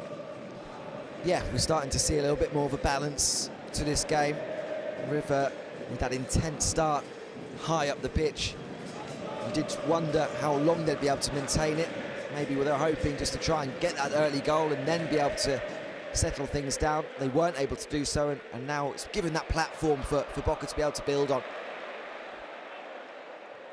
Enzo Diaz, back to Barco, rushing in Echeverri with a good dummy. He creates some space, but again, another deep ball, too deep, too far, and pretty much inaccurate.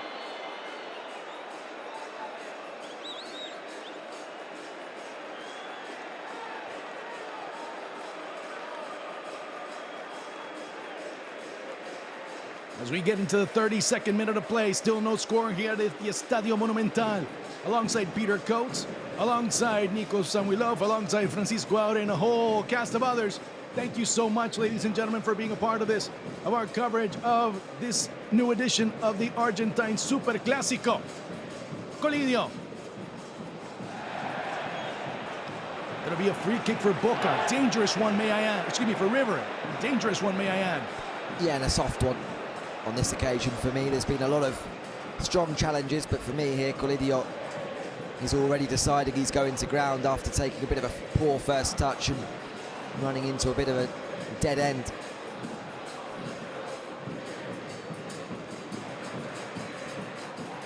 Maybe you'll see González Pires. Maybe you'll see Paulo Diaz.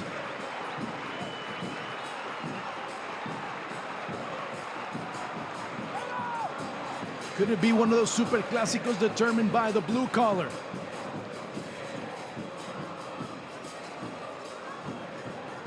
Nacho or Barco? It'll be Barco looking to slide it in right to Chiquito Romero.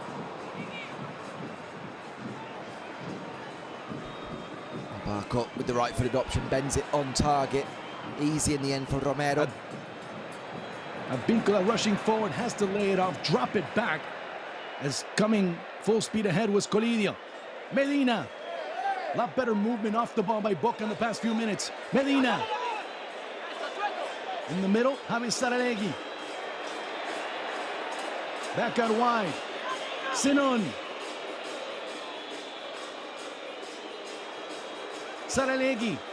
Saralegui looking to win that run. Saralegui getting past one. Also getting past.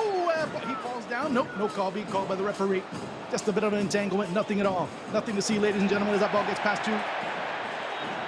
And a foul will be called, of course, as Eki Fernandez gets called for clutching. And, of course, the fans were going nuts there. No, let's start all over, says Jair Falcón Pérez. I don't think Boca were too happy even at the awarding of the free kicks. You can imagine the reaction if they'd allowed them to take it early and played it into the space there for Solari.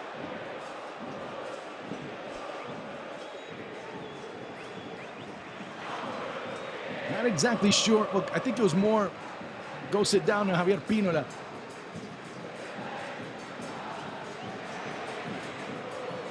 Back out wide it goes to Herrera. Good anticipation by Medina. I could start saying that Medina has been playing a very solid match so far. Merentiel twirling around, having to drop it off. Now again Medina, Heston on down the left-hand side, a great opportunity here for Boca if they play it just right. Cavani inside of the area, same thing with Merentiel. A little bit too far. Yeah, terrific from Medina. Just trickle out of bounds. Terrific from Medina in the build-up. He's doing exactly what Boca wanted from him today in terms of that all-round role, trying to get forward and create. Again, another good performance defensively so far by Leandro González Pires. If that ball did go past him, it could have been real bad news for River. So far, balancing things out. The early attacks, well, nothing really came of them. Now Boca trying to balance themselves. Keeping it in bounds, but you can only do so much with a ball like that. Just seemed to lose the flight of that one. Enzo Diaz looked as though he was going to be able to bring it down under little pressure, but in the end let it run past him and then couldn't stop it from running out of play.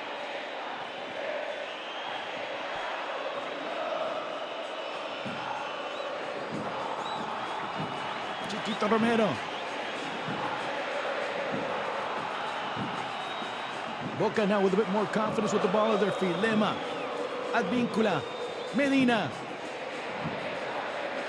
Lema with Figal. Playing on a knife's edge there.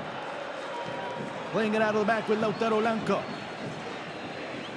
Eki Fernandez. Cavani making a very abbreviated bit of a run.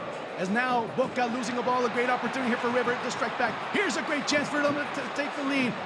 Barco, it gets poked away at the very last instance.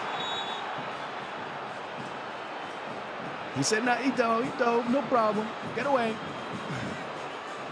Here they got to, again, remember when I was talking about them getting too nonchalant? Well, and there was an offside there, so it doesn't matter. That was where my doubt was. Yeah, Colidio clearly coming back from an offside position to release Barco.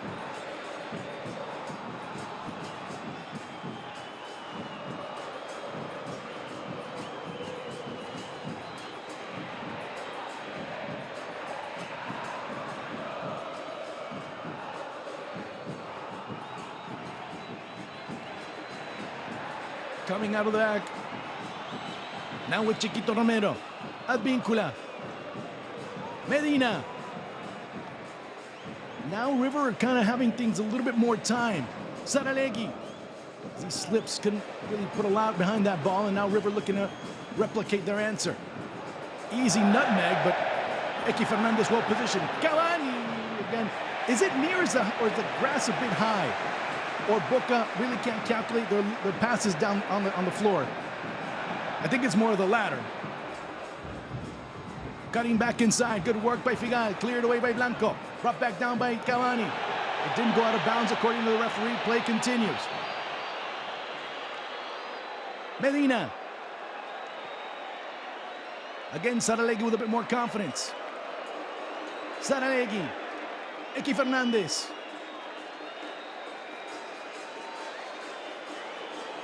Is that Vincula also with Medina, controlling the ball, knocking it around to and fro. But Boca seem to be one pass away from a breakthrough, but also from a breakdown. Let's see what they can establish with Senon down the left-hand side. Here's a great ball that's sent into Cavani. He comes in. Great intervention by Franco Armani, cutting off what could have been a very dangerous incursion. Well, again, it's really well worked through that midfield, and it is Blanco who's that extra man over on that left-hand side. The low delivery that we saw him produce a number of goals for when he was back at Rosario Central before earning that move to Europe.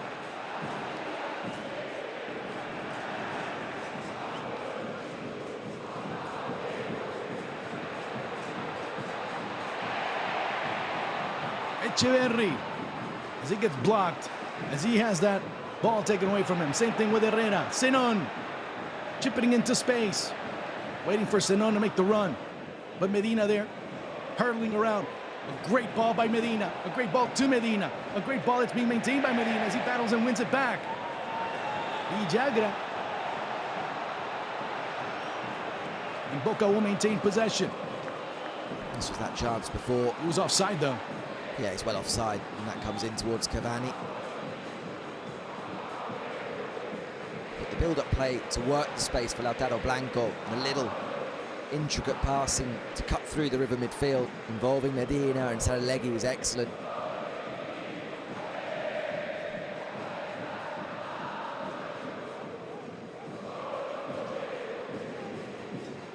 Stadium a bit more silent as now some of the fans just kind of chatting amongst one another.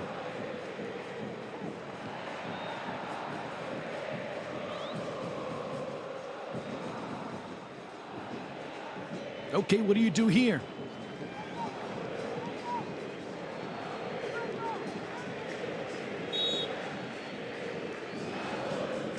Senon sends it out wide. One in the middle, a little bit behind Cavani, one by Paulo Diaz. Couldn't control it finally. It was Merentiel, and now River looking to break out. Very, you know what? You could say this is one of the more entertaining Clásicos we've seen so far in the last few years, to be honest, because both teams have gone after each other. One team hasn't been as sheltered or just hanging on for dear life the entire first half, or is lost in terms of where they need to go. Yeah, At least that's the impression one gets. Yeah, it hasn't created the out-and-out chances and obviously the goals, but there's been a good tempo to the game. As you say, both teams showing the intent to try and get forward at least. Yeah. Divided ball back in the middle of the pitch. Recovered by Villagra as he's looking to send the ball to someone, anyone that can end up freeing some space. Good move by Echeverri. Very subtle, but very effective as well. Looking in towards the middle, just couldn't bring it back down. Ezequiel Barco as it goes out of bounds. Yeah, it's a really difficult one to take in the stride. Yeah, you see Barco's run going unchecked from that diagonal cross-pitch, deep run.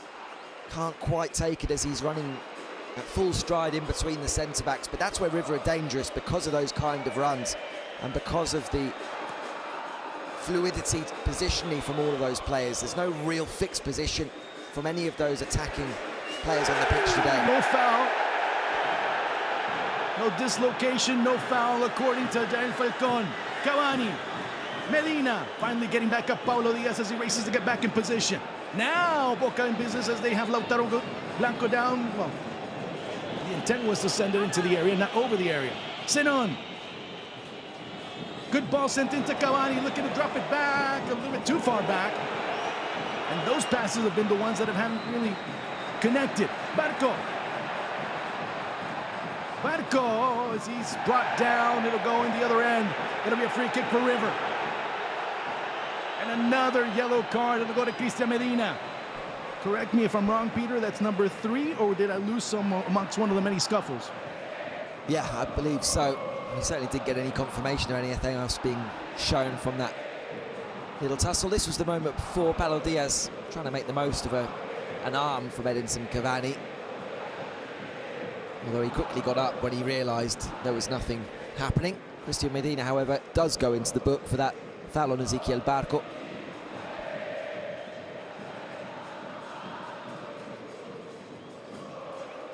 So a free kick coming up.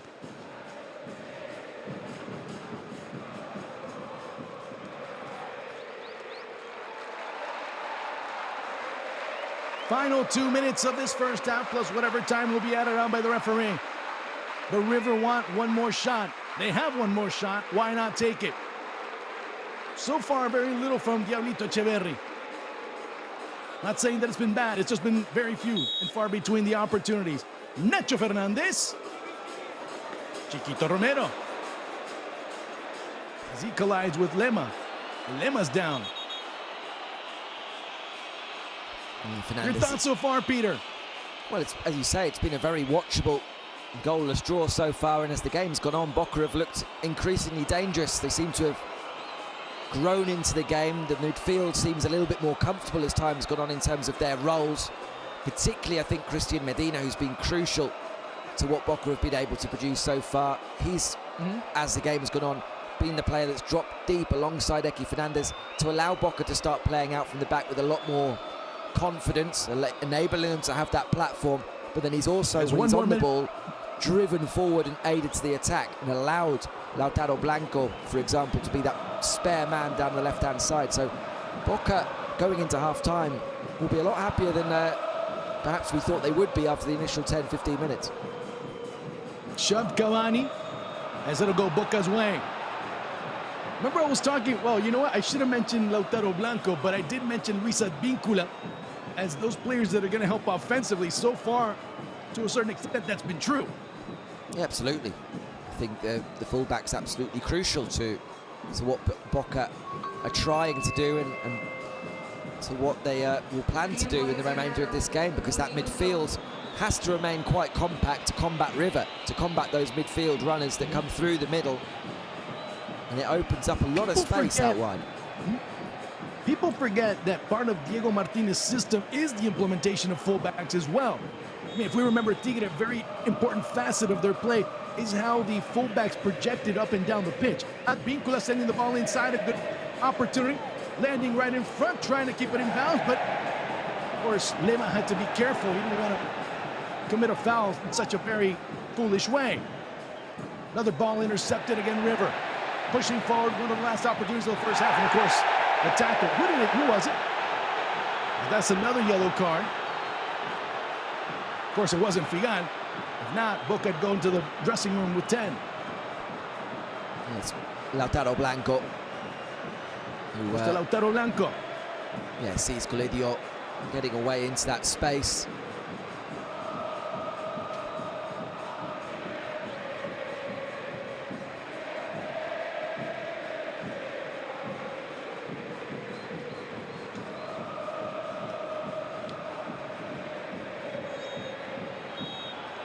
And that'll be the end of the first half, Peter.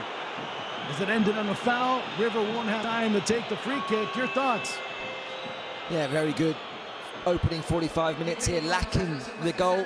River starting very brightly, unable to make that early pressure count, coming closest to the only goal of the game so far through Colidio, but otherwise struggling to really open up Boca. And Boca, as the half's gone on, have got to grips with the occasion, got to grips tactically with what River were trying to impose onto them, and had moments of their own. So very, very entertaining 45 minutes that has just lacked that breakthrough. So with that, we take a break. When we return, we'll have a lot more analysis and, of course, everything that's gone on in this half, everything that's gone on in this round, this Clásico round that is always very heated and excited. Here, there's been a lot of that. The only thing missing is the goal. Scoreless at the half. We'll be right back.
We're back to the Monumental Stadium with an interesting goalless draw at the beginning of the first half between River and Boca.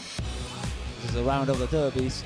Round number 7 that started yesterday in Avellaneda with Racing beating Independiente on the road 1-0. The Clásico of Córdoba, the derby, ended 2-2 between Belgrano and Talleres. Huracán and San Lorenzo was absolutely boring. It was a goalless draw in Parque de los Patricios. In Junín for the interzonal was 0-0 between Sarmiento, also boring, and Barraca Central. Unión managed to score 4 goals after a long time in Santa Fe against Independiente Rivadavia. Our game, of course, is 0-0. Later on, Clásico from La Plata. Gimnasia faces Estudiantes. More or less the same time, only 15 minutes after that one. Newell's faces Rosario Central at the Parque de la Independencia. En Córdoba, Instituto Godoy Cruz. Then we go to the Clásico del Sur. Lanús faces Banfield tomorrow. En Florencio Varela, Defensa y Justicia Riestra en la Paternal. Argentinos faces Platense en Liniers. Vélez Tigre. And en Santiago del Estero, Central Córdoba faces Atlético Tucumán.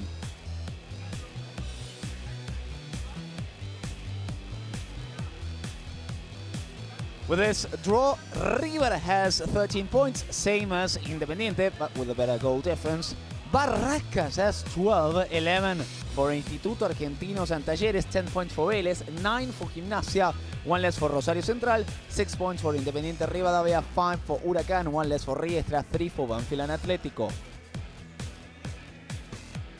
We go to Zone B now, led by Godoy Cruz on 16 points, 2 less Estudiantes, 13 for Racing, 12 for Lanús and Newell's, 11 for Defensa y Justicia, 10 points for Boca, 9 for Unión, 7 points for San Lorenzo, 6 for Belgrano and Platense, 4 points for Central Córdoba, 3 for Sarmiento and just 1 for Tigre. Let's have a look at the highlights of the first half of the Monumental Stadium. Terrific atmosphere, over 80,000 people at the Monumental Stadium, the Antonio Vespucio Liberty Stadium. A terrific welcome for the two sides. Diego Martinez welcomed by Martín de Michelis. And the first one is for River, corner kick sent by Nacho Fernandez. González Pires sends it wide. River started much better in the opening 10-15 minutes. After the initial header missed by Pablo Díaz, the chance for González Pires. Excellent change of sides by Barco, trying to get Marcelo Herrera to surprise everybody. His attempt was close to the post.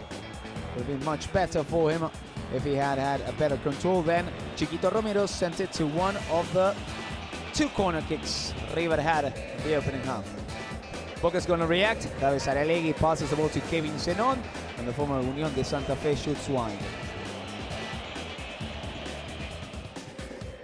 This was only the first time Boca was able to cross the center of the field with a ball possessed. And this is the clearest chance of the first half. Colidio with the touch. He turns round, and also with his right, he shoots, and it just hits the post. Chiquito Romero was only praying. Look at that. Just hoping that the ball didn't go in. David Saralegui with the cross. The shot deflected by González Pires after the attempt by Blanco.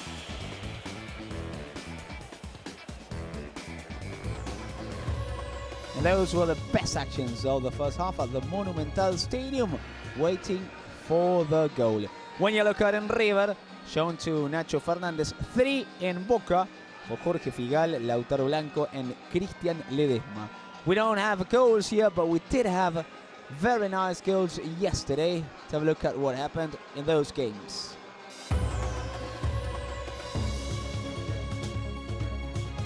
We begin in Avellaneda with a maravilla, with a marvelous. Because after this great pass by Franco Zuculini, maravilla, Adrián Martínez leaves Rodrigo Rey behind, and he makes everybody silent at the Libertadores de América Stadium. At first, the assistant had raised his flag, then VAR checked it and overruled that decision. 1-0 for Racing beating Independiente.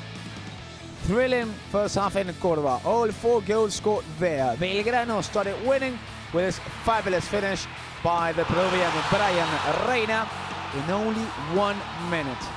Second goal on the trot for Reina. First one in a Clásico. Talleres has a spectacular Paraguayan. He plays in the national team. He's a former Gimnasia La Plata, and look at what he did. He left 2 men behind, struck the ball from long range, left no chance for Nahuel Lozado, who's one of the most talented goalkeepers in Argentine. Fútbol Belgrano will take the lead once again. Nicolás Meriano using his height, winning behind the back of the defenders. 2-1 for Belgrano in only 37 minutes. But now let's go to the second half. In the opening 3 minutes, Alejandro Martinez gets the equalizer. Then, remember, Talleres had a penalty failed by Nahuel Bustos. Now we go to Santa Fe. Finally, Gonzalo Morales scored. The former Boca had scored 4 goals in the opening 3 rounds of last tournament. After that, he scored 0 goals. Finally, he scored again. It was 1-0 against Independiente Rivadavia, and it wasn't the end, because only at the 7th minute of the first half, Franco Pardo, the one who had to replace Miguel Torren, scored the second one. Victorio Ramis, in the stoppage time of the first half, scored for Independiente Rivadavia. Ramis had replaced Alex Arce, transferred to Liga Deportiva in Quito. But this wasn't it. Under the rain in Santa Fe, Mauro Lunadiale passes the ball to Bruno Piton. The cross, the Riemann, and once again, the goal for Lucas Gamba. Lucas Gamba is a scorer. And now this is a 4th one by Mauro Lunadiale. After the rebound given by the keeper, after this great header by Orsini, Lunadiale scores the final goal.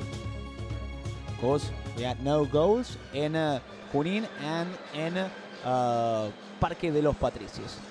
The men on the bench for Martín de Michelis: Ezequiel Centurión, Ramiro Funes Mori, Sebastián Boselli, Agustín Santana, Milton Casco, Rodrigo Aliendro, Matías Craneviter, Agustín Palavecino, Nicolás Fonseca, Franco Mastantuono, Agustín Roberto, and of course Miguel Borja.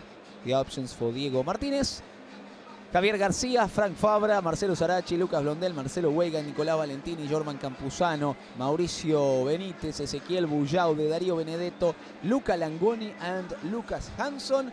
With this beautiful view of the Monumental Stadium in Núñez, next to the river plate. It's also a good time now to analyze what we saw, Peter, and also Juan, and what we can expect, especially for the second half, after a better start by River, but things being kind of leveled by Boca. Yeah, certainly as the half went on, Boca improved significantly, and by the end of the first half, you probably thought it was Martín de Michelis who would be thinking more about wanting to change things up. We talked a lot about the midfield of both teams before the game, and initially River were putting that pressure up the pitch, winning the ball and looking very, very dangerous. But as the half went on, Boca's midfield looked more and more comfortable, and we're enjoying much longer spells of possession. We're playing through River at times, and maybe that will be where Martín de Michelis is a little bit concerned, because we talked about Rodrigo Villagra, one of their new signings, coming into the starting 11 as the only really natural holding midfield player. And at times as the half went on, Boca were finding it just a bit too easy to find spaces in through the midfield, finding the ball out wide as well. And you would look at that lineup that River went with from the start and think, well, maybe if you bring in Aliendro or Fonseca to sit there with Villagra, then you just provide a little bit more security. Juan, also maybe on the mind of Diego Martínez substitution, maybe not for now, but we haven't seen much of Edison Cavani. We have seen a bit better of Miguel Merentiel. A very good first half by Cristian Medina, being the playmaker that you were talking about before, but yet waiting to connect with Kevin Zenon. We haven't seen much of that society. Let's get one thing straight, and I strongly believe this. We have to start giving more. Who's the leading goal scorer for Boca? Miguel Merentiel. Diego Martinez has to treat him as such. He is the number one option. As many people would not like to think that, or would think that Cavani is. Well, now Cavani has to be relegated into a position where he has to begin doing the dirty work. And the dirty work he has done. Now, he's come close a couple of times to be able to make contact on the ball. But he's also tracked back. He's also helped defending. He's also helped the collective. Now it's a different facet of his career where no longer you can look at Cavani as the number one option. He is the number two option. He's also that second forward now, accompanying Merentiel, looking to see if he can give Merentiel all the glory and making him look good. So with all that being said, yeah, okay, we haven't seen Cavani the way we're accustomed to seeing Cavani. We have to start getting accustomed to seeing Cavani in another facet of play, which is him without the ball, running away from the ball, and looking to make spaces, because at the same time I'm saying all this, River also have to recognize that at any moment, Cavani can come out of his slump.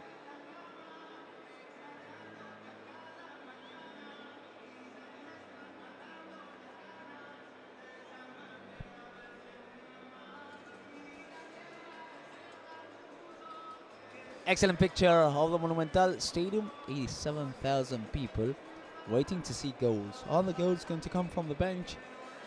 Is Miguel Borja going to have a few minutes? Is there going to be a chance for Franco Mastantuono, for Agustin Roberto, some of the young jewels that Martin De Micheli has on the bench? I do not imagine one of the forwards entering at the beginning of the second half. If there's a substitution, I would go with what you were saying before, Peter, with adding somebody to help Rodrigo Villagra, especially when returning. We haven't seen the back of Enzo Diaz was won several times by the attackers at Boca on that side. Yeah, I think so. That would be the only, barring of course any injuries, that would be the only one that would tactically change things up, I think, and shore things up for River. I mean, Miguel Borja, of course, is among those substitutes, but I think it's pretty clear if Miguel Borja was anywhere near fit to go, he'd be starting this game.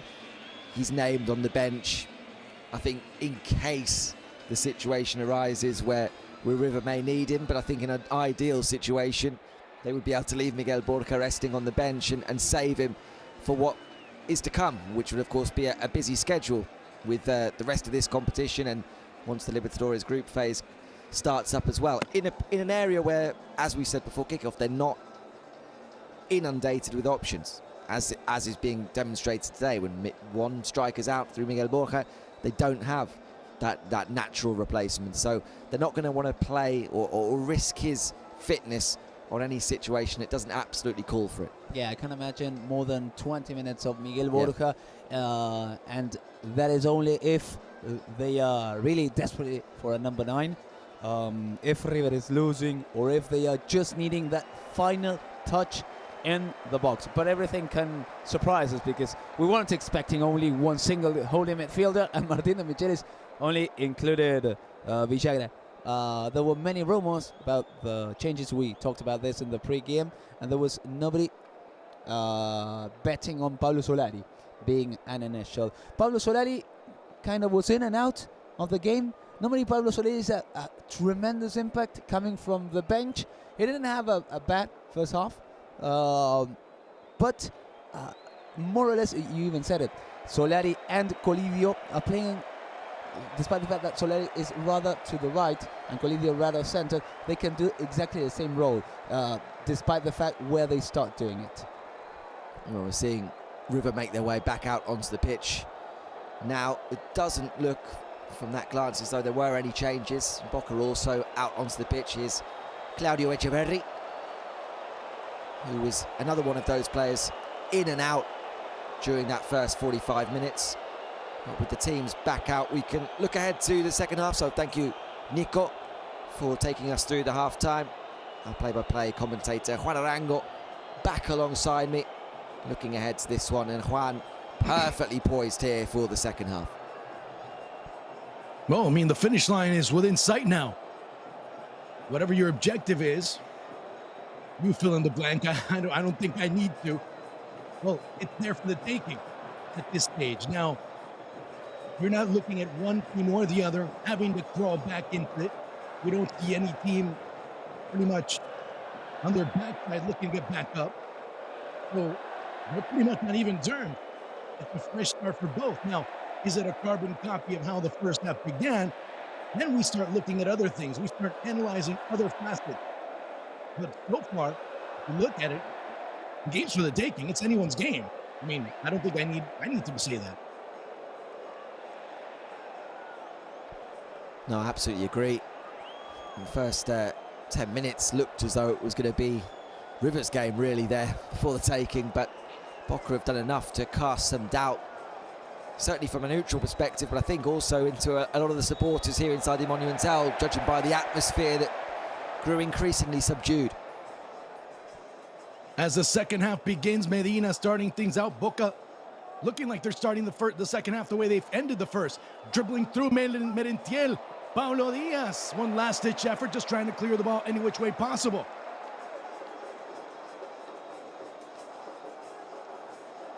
Now, let's not kid ourselves. I said all that, but as much as one would like, the onus is on Boca because there's a lot more at stake for them. If River, as the ball goes into Cavani, heading it back towards the middle, looking for Medina, controlled by Eki Fernandez, trying to send a stabbing ball through the middle, but to no one really. That's recovered by Medina. First touch, not the best, starting a break on the other end. A deep ball looking, and just in the nick of time, being able to close down was Nico Figal. If this is what future Superclásicos are going to be like, sign me up. Villagra. Because at this stage of this Superclásico, if both teams play like this and and a winner emerges on one side or the other, obviously the banter and the talk and everything else is going to, yeah, that's normal. But neither team can end up saying, you know what, we were outdone, we were beat. You know, we were actually beaten down by the opposition. And you can't say that today, for now. No, certainly not at this stage. González anyway. Pires. Exactly. Herrera looking deep, a little too deep, as Chiquito Romero has to come back inside. A very poor clearance, trying to make it back into the area, and almost ended up paying dearly. Did Chiquito Romero the way he cleared that ball out? Yeah, it's poor from a goalkeeper of his experience. Coming and climbing above Solari to punch, but not even making it to the edge of the box. Lima.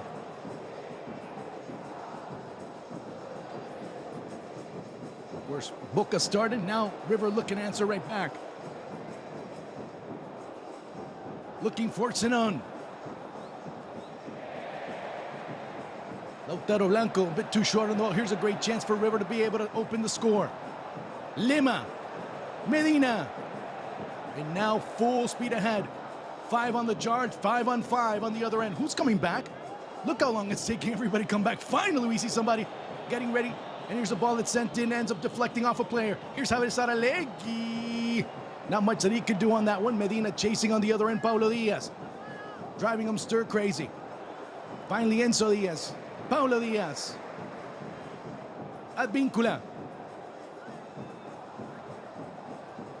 A very weak rejection. Wasn't an offside? That's a big question. Now another chance. This is a big chance for River. The shot right to Chiquito. The rebound. Oh!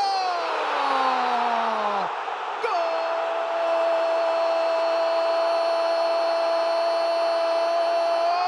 As there should be an offside, but we'll find out later. In the meantime, River have taken the lead 1-0. That's the question.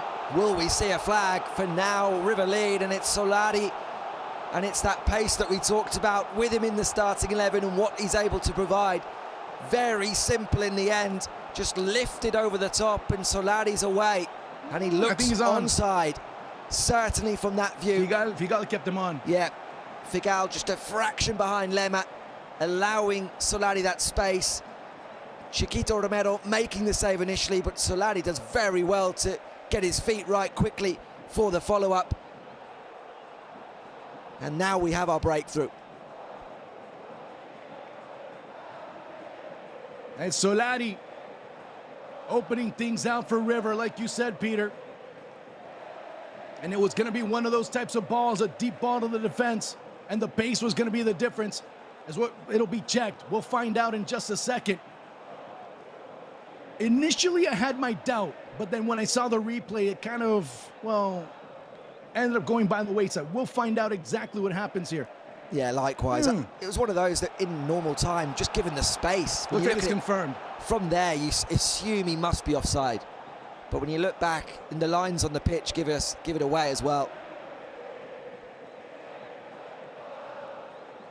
And Solari, of course, like I said before, both teams have come out, and it's finally River, the ones that answered first. And Solari missed the start of the season because he, like a couple of the Boca players we mentioned, were away with the Argentina under-23s, but proving to be instrumental again for Martin Demichelis, because it was he who came off the bench here in the last game and snatched the equaliser in that draw against Banfield. And here in the big one of the season, it's his goal that gives us the breakthrough. Scored in back-to-back rounds, did Solari. Scored the equalizer last round. Of course, this being his second of the season. Now, as I talked about earlier, neither team was on the canvas. Now, Boca is the one that ended up going down. How are they going to react? That's the big question here. Yeah, I also think how might Martin Demichelis react, because just before that goal, we saw a breakaway that came to nothing, but it was a 5v5 for Boca. And we're increasingly seeing that from River. 5 defensive players, 5 attacking players, a huge gap at times between those two separate waves. And that's what Boca were looking to exploit, and why now with their noses in fright, Martin Demichelis might say, okay, now I need Alejandro to go in there, sit with Villagra and just bridge that gap. Armani. Now, if there's one thing that Jael Falcon Perez has done, we'll talk about it in just a second, is another attack brewing for River. Solari looking to send it through. Lima whiffs on it. Advíncula stepping. What a great amount of poise Advíncula showed on that one by stepping inside of the area. Now it's Zenon as he gets taken down. Is that going to be a yellow card? Yes, it will be. No question about that. As Marcelo Herrera goes down. Now, I'm not a referee, nor do I play one on television, but there have been a lot of little tiny fouls by Jael Falcon Perez that have been called, kind of minimizing the big ones, although it forces him to be in a situation where he has to call some. Yeah, well, that was an orange, as they would say. I mean, very borderline. Herrera absolutely just chucking himself into the challenge, quite high up the leg as well on Zenon.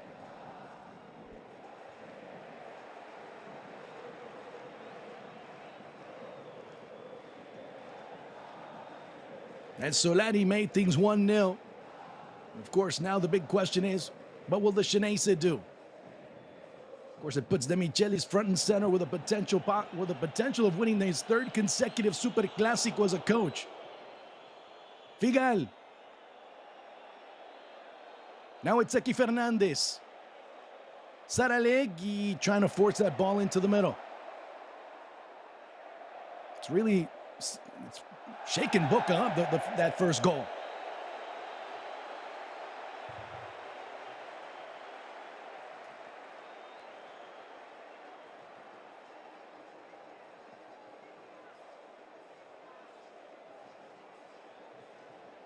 And a wonderful ball that's sent in. You see where Boca was pushing too. Well, it is a great ball, but it's also hugely naive from Boca defensively, knowing the characteristics of Solari. When you see that amount of space, nothing really too intelligent about the run either. He just takes a spot in between Lema and Figal, and neither one of them goes with him. But keep in mind, I mean, we're not talking about Figal Figal and Lema as players that you would consider part of even, I mean, they're not sprinters, they're not fast players. No, exactly. They're not even halfway fast players either. Which you'd have thought, with that in mind, you would try and compensate a little bit more for that and not allow someone like Solari a free run. All he has to do is time it, make sure he stays on side, and no one's going to catch him in a 50-50 sprint to a ball over the top. When they're that high up and leaving that kind of space behind, Either Romero needs to be a long way off his line, or, well, that happens.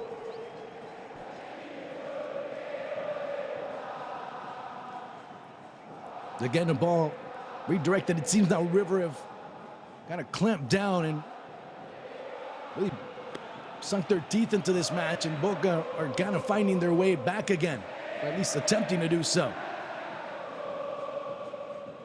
Lima. As it'll be a free kick coming up.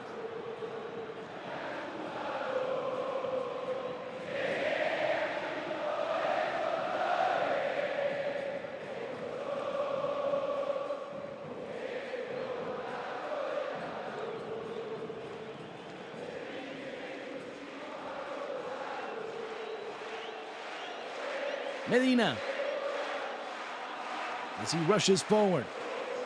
And as you mentioned, so much space to take advantage of. Saralegui hooking up there with Advíncula, the ball that's sent back in towards the middle. Again, it's Medina. Advíncula there. Of course, trying to bump off the player with Saralegui, and a foul was called on the youngster. It'll go right back to River. And Saralegui doesn't have a huge amount of first-team experience, but he knows what this fixture means. And that was a Superclásico challenge. Eyes firmly on Echeverri and nothing else.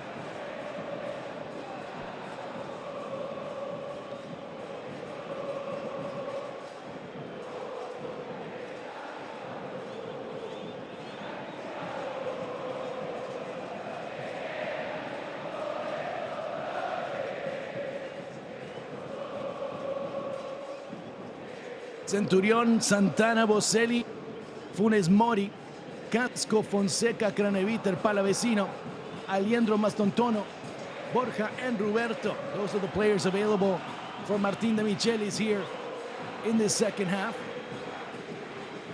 As the medical staff still on the pitch, taking care of the Diablito Echeverri. Now, if he plans on playing in the Premier League anytime in the next couple of years, he's got to start, well, he's still 17, so let's cut him some slack. He will fill out his frame. But he's going to have to try and do so, as we already have two players getting ready to come on for River.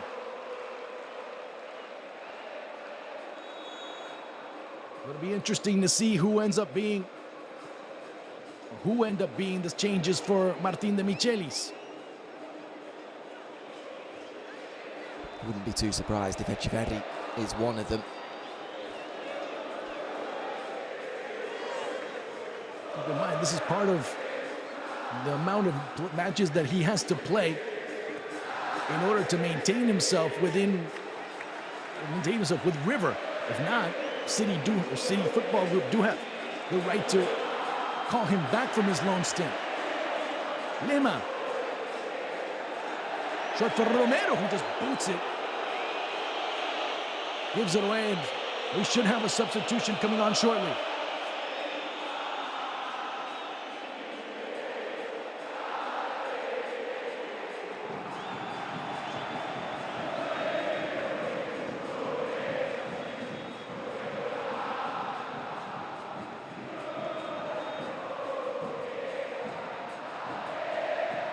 So coming on will be Rodrigo Aliendro.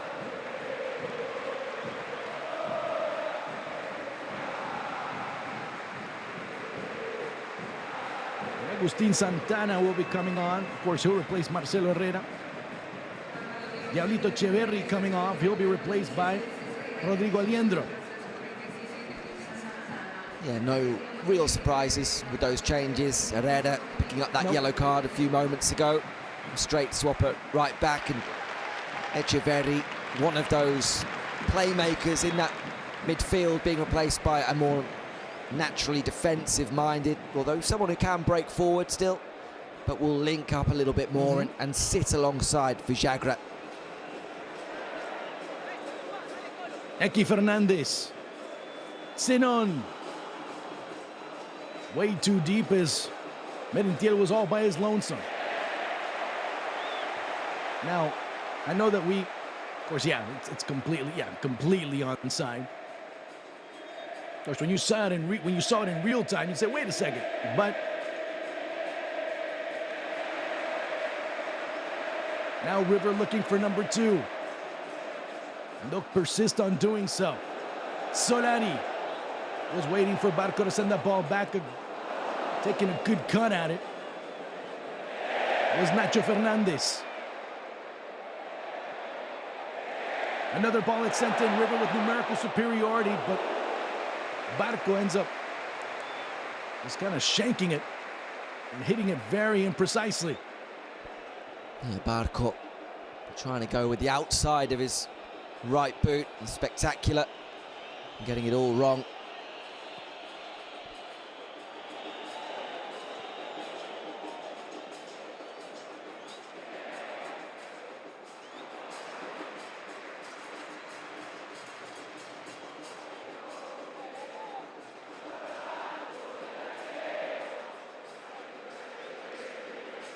Medina. Finally, Boca crossing the middle of the pitch. And these are the times when you start to see the team kind of begin to shake a little bit. The house of cards starts to show its instability a bit.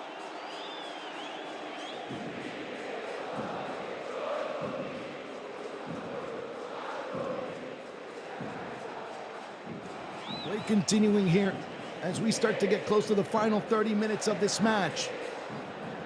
River with a 1-0 lead. Medina slicing and dicing the defense in front of him. Now finally going back out wide. Service, a very complicated ball. Should be a corner for Boca. Kind of tight, but I did see it. Armani did get a fingertip on it. It will be a corner on the opposite end. In the end, it's a big chance here for Boca. Yeah, starting to curl in and kind of a complicated ball. Here we Saralegui.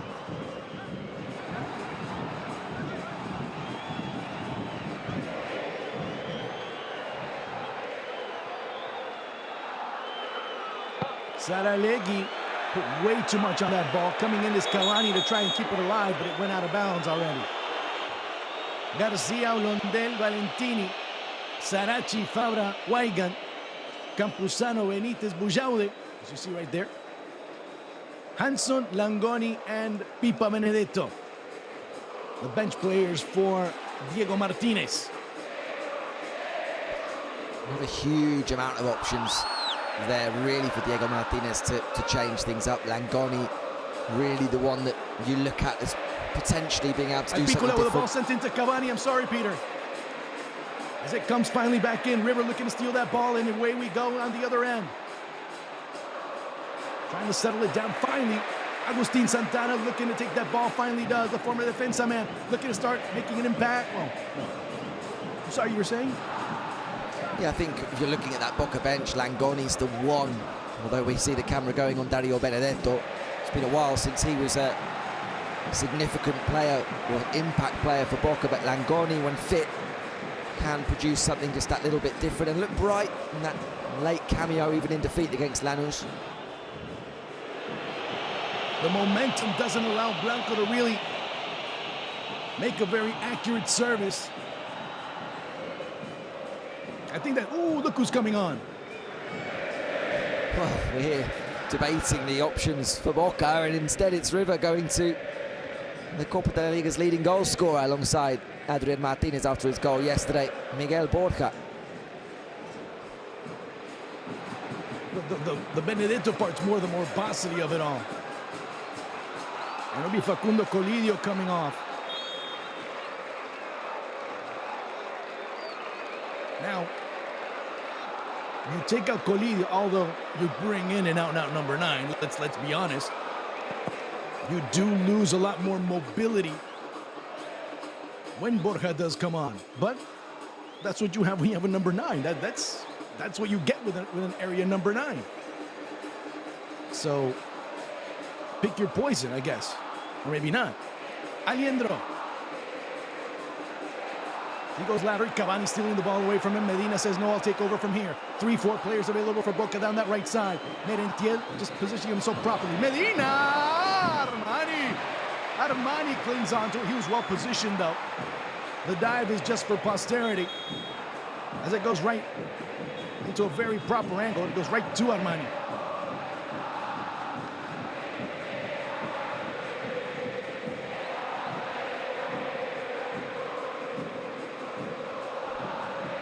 We'll just wait to see on that. Coming off, yeah. The Borja substitution. Sorry, Juan. We just saw, as we were expecting, Colidio, Solari was looking very uncomfortable. He's now down, getting some treatment. So whether that may change the thinking of River's change, we'll see. They're still getting instructions across to Miguel Borja. And meanwhile, we'll get that double change for Boca. So he's coming on for Solari. So yeah, really no change at all. Meanwhile, Boca, it'll be Edinson Cavani coming off. He'll be replaced by Luca Langoni. James Saralegui comes off. He'll be replaced by Lucas Blondel. Well, no surprise necessarily to see Langoni, as we were just talking about, as being the name on the bench that can come in and offer something a little bit different into the attack in place of Edinson Cavani. But the Blondel substitution coming in for Saralegui was one that people were talking about in the week, about Blondel maybe starting this game in the midfield. Ordinarily would be a right back, but Advíncula is still keeping his spot, or whether he goes to right back and it pushes Advíncula further forward.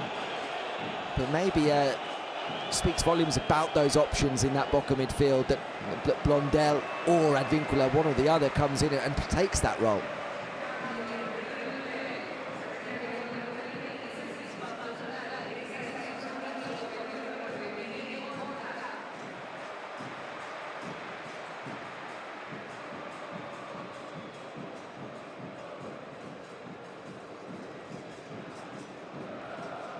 So play continuing here at El Monumental.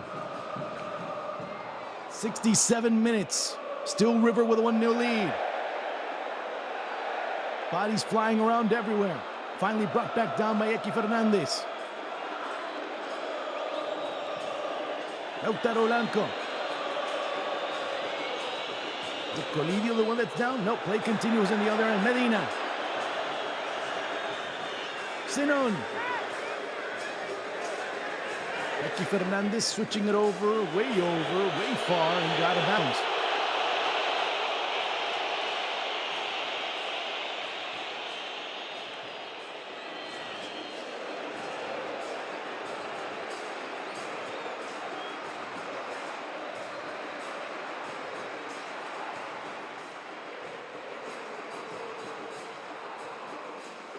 The game's lost a bit of its impetus that it did have towards the end of the first half, and of course up to the goal that was scored by Solari.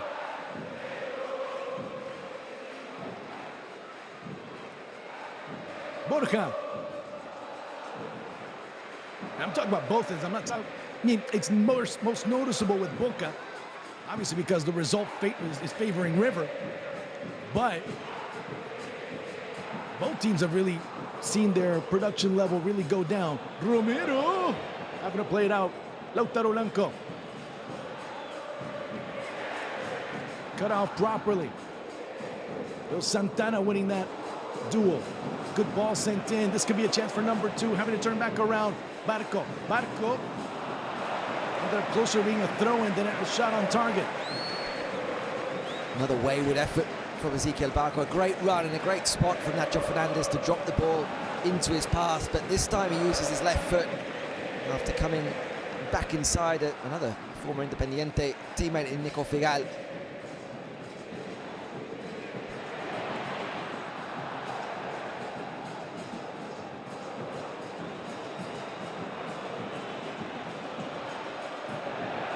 You see now Borja on the ground, but trying to recover it quickly. Now, there's a bit of, you got to start blaming Romero at some point in the back. Borja ripping on it. The way that Romero ends up rejecting that ball too, sends it right back to the player that struck it initially. So there is a bit of blame to go around in terms of Boca and how they defended the entire play itself. Yeah, of course, seeing the replay on this one doesn't allow you to use that as an excuse either. Another cheap giveaway. The introduction of Miguel Borja, looking to exploit one of these situations, and maybe De Michelis knows that second goal will end this contest, and that's exactly what he's looking for. River still applying that pressure since going 1-0 up.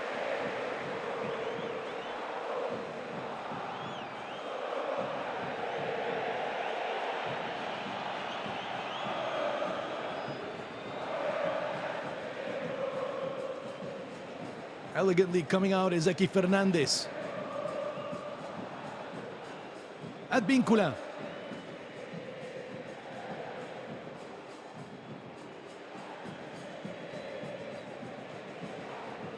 Sinon. Back to Lautaro Blanco. Blanco trying to win here against Santana. Ends up turning around Santana, not being able to get there. Lautaro Blanco, the shot by Medina. Goal!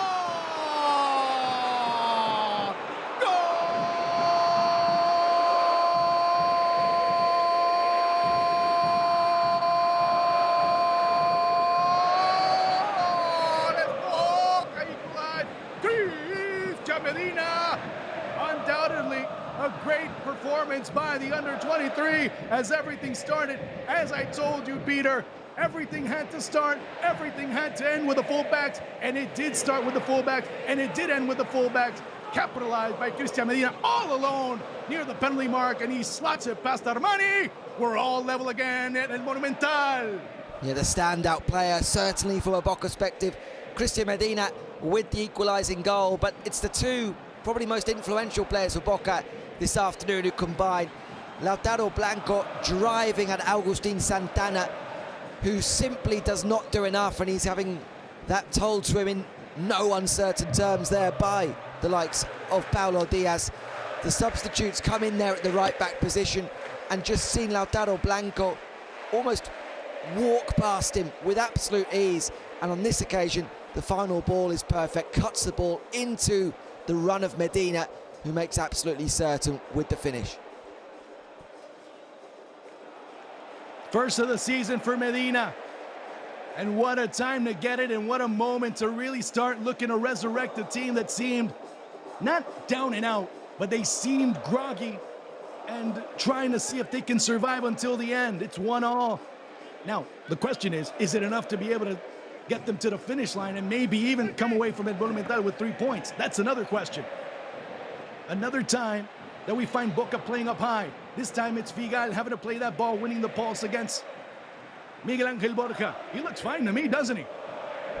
Certainly does, from what we've seen so far.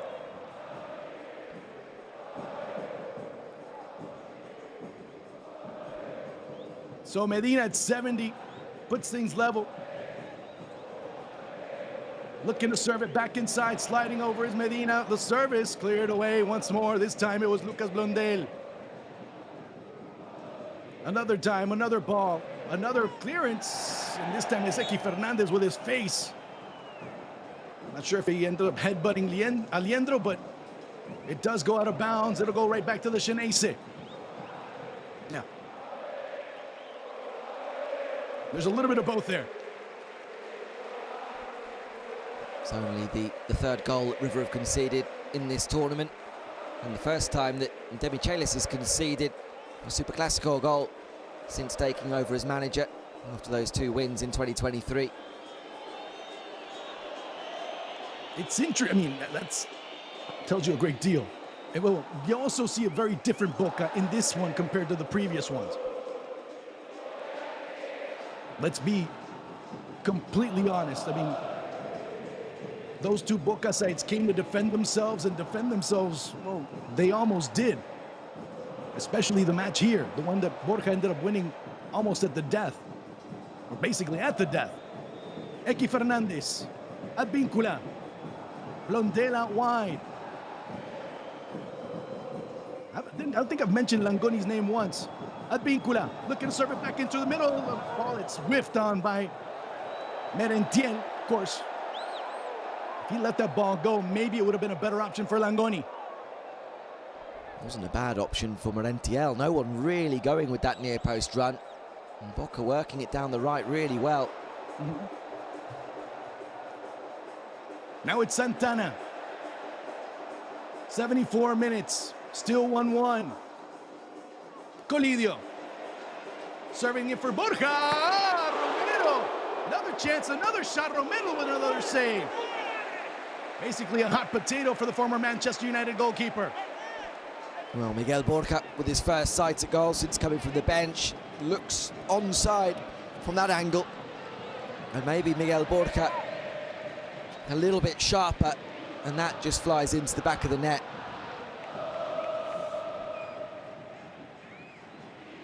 let's be honest, he's been a bit more, he's been a bit sharper than the other two. Well, I shouldn't say Solari, but I should say Colidio. Keeping it close, Romero comes out and clings onto it. There was a foul.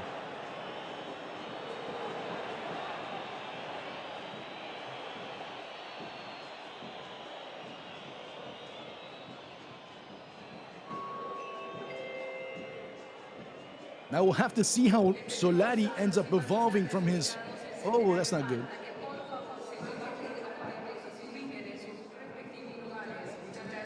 And a great play by Lautaro Blanco on this one. Yeah, it's fantastic play. The kind of play that we got very used to seeing from Blanco at Rosario Central. However, big questions of Agustin Santana there because he's standing up 1v1. Why, Peter? You can't let the fullback go around you from almost a standing position that easy. It's not as if he gets played into space and he has the momentum, can beat him. He simply has the ball at his feet, 1v1, quickly shifts it to the left, and then all of a sudden he's past him without any kind of a challenge coming in. I understand, but we know that Agustin Santana going forward is one thing, but also going backward is another. Well, right, but I mean, at the same Whether time, from a standing position or not. Where River have come into problems in that position over recent years. So if you're going to go out and buy Agustin Santana and the long transfer saga that it was, then you'd assume he's the man that they look at and say, well, he ticks kind of both boxes, because ultimately that's what you want from your ideal fullback, someone that in that 1v1 situation can stop the winger but also contributes to the attack. If they only do one or the other, then you're always going to be vulnerable. Yes, you're absolutely right. Oh no, I have no disagreement with you. It's just that everyone knew exactly what you were getting with Santana as far as the full package is concerned. Defensively, if there was a susceptibility for defensa y justicia when he was a fullback, it was exactly that.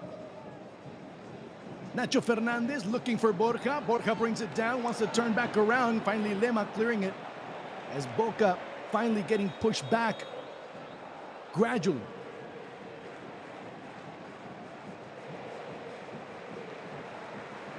So Nico Fonseca coming on. In Franco Mastantonio will be replacing Nacho Fernandez.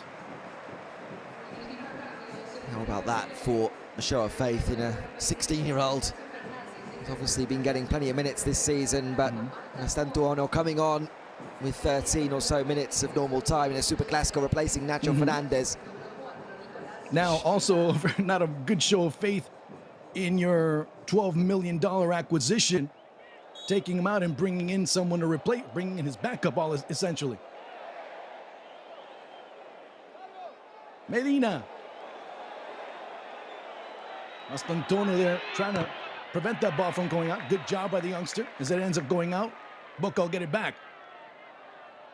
That's a big question mark for me. Yeah, I mean, rightly so. When you pay that kind of money. I'm talking more Villagra than Mastantuono. I mean, that. Yeah. With Nacho, you knew that was a possibility. I think the price tag coming in is Nicolas Valentini. A lot of pressure due to the price tag of Villagra being a starter in almost every game. If he's not, then I think even more people are going to be looking at that saying, how on earth have we spent that amount of money on someone who's a backup central midfield option? So you're playing basically a backline of 5 now to end the match. We get into the 79th minute of play. You could say Medina man of the match for Boca. I'm not saying man of the match, period. I'm just saying for Boca. Well, maybe it's both of those questions, frankly. Merentiel trying to keep that ball alive, and he does as Advinco will play it back. I'm still thinking about that Villagra substitution for Fonseca. Blondel. So we get close to the final 10 minutes of this match, plus whatever time is added by the referee. Fonseca. Enzo Diaz, first time by Santana, as deep as possible. One by Valentini. It'll be Lima doing the same almost as Santana did on the other end. That one, of course, didn't go as far as possible. Blondel winning that ball in the air. Advíncula as he gets taken down. Play continues. Oh, no, it will be a foul.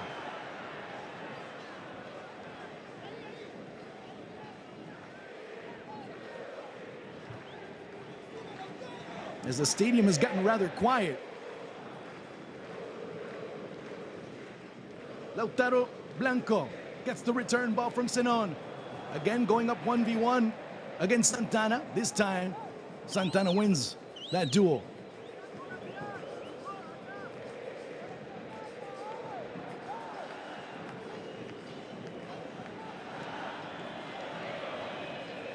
Next round, River will head to Córdoba. Another ball won by Lautaro Blanco, setting it in. It'll be kept that, well, went out of bounds. It should have gone out of bounds, or at least one thought it did. River recovering with Mastantuono. The break starting in the middle. Sneaking in, good work again, trying to beat out Borja. Twirling around, doing his best, but the infraction was already called by the referee.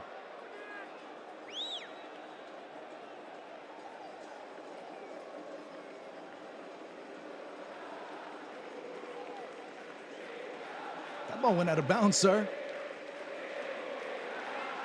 I mean, I'm just using body positioning as a reference, and it looked like it was out. Free kick coming up here, a crucial part of this match. 82 minutes. Lautaro Blanco all alone down the left.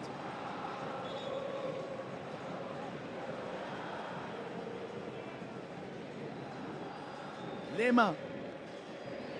Same thing with Valentini, who's already scored a ball on a ball previously.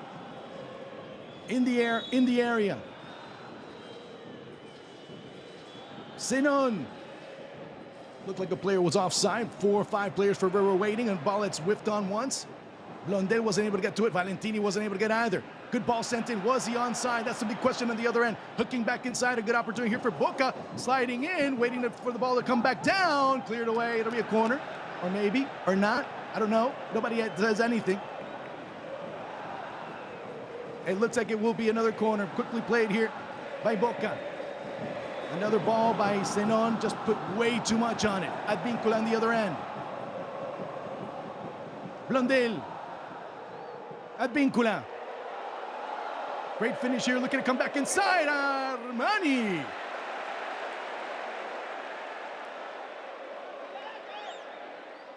And now River looking to answer back on the other end. I think the team that scores next wins. Fonseca. All the way back to Armani. Santana, ball that just hangs in the air. One. Again, great job over on this near side as Zenon as well as Lautaro Blanco have been exceptional. Maybe not the most brilliant of matches for Zenon, but he's been part of all that. Lautaro Blanco, without a doubt. I think after today's performance and after what he's done over the past in the second half, it can be easily said that Blanco has basically cemented himself as the starter, if he wasn't already. Looking inside for Merentiel. River clearing it out, but not being able to successfully finally take it away. Ball that ends up going back to Armani. 84 minutes. Enzo Diaz. Fonseca.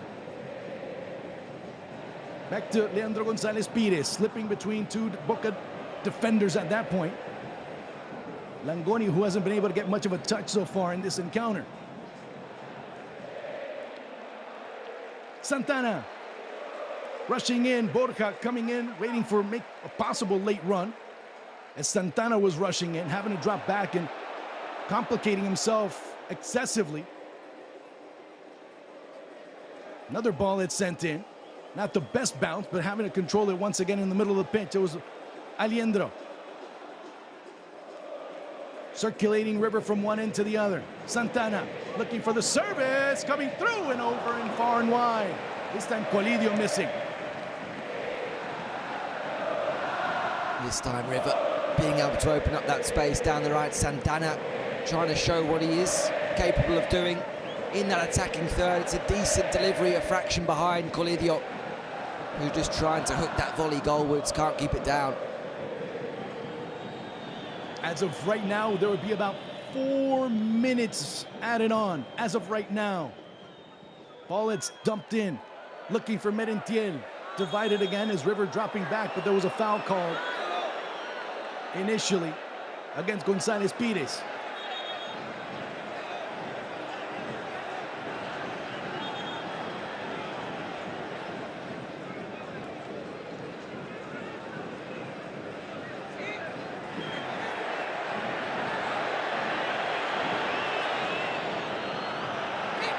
I don't see any. Looks like the Boca bench asking one of the players to come back. I'm not sure exactly who. There's a bit of a scramble over there. Yeah, it looks like people. Well, there's 2 players coming in, getting ready to come on for Boca. Those will be the final 2. Ball, it's intercepted here by Luca Langoni. If he accelerates, it could be a very dangerous situation for River on the other end. All alone down the near side. Here come Boca. Here comes Sinon. Looking to time it properly. Who ended up hitting it last? It'll be a corner? Or no? Sure if it ends Sinon. I'm not sure. Any kind of a touch, but look at the space. Blondel has at the back post. He's praying that the ball reaches him. It does take a touch, but I think it's Merentiel. No, it was Merentiel.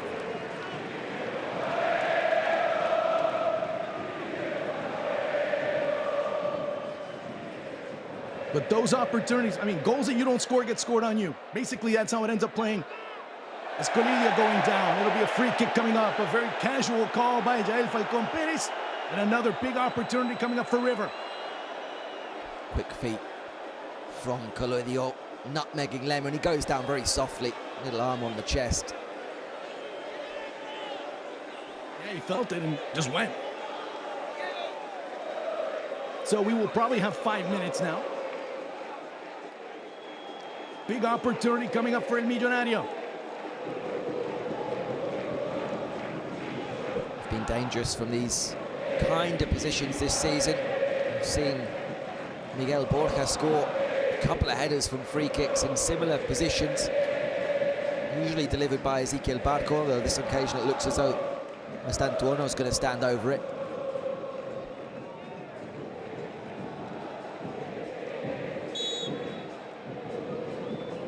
It's delivered in, the header, Romero.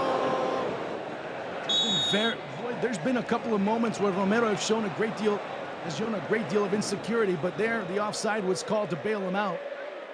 If not, it was going to be a corner kick right there. Of course, Colidio redirecting the ball.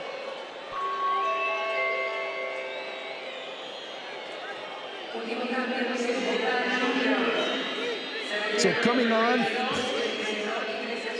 Frank Faura. Now, this kind of substitution would only be done away from home. Taking out Kevin Sinon, as you see him right there. Coming off will also be Miguel Merentiel. He'll be replaced by Pipa Benedetto.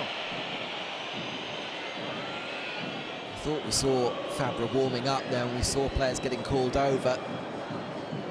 He did raise a little bit of an eyebrow, but he comes in here for Kevin Sinon just to maybe add a little bit of extra solidity down that left-hand side alongside Lautaro Blanco. And as soon as Pipa came on, the Madrid chant was starting to rain from all 4 corners of El Monumental.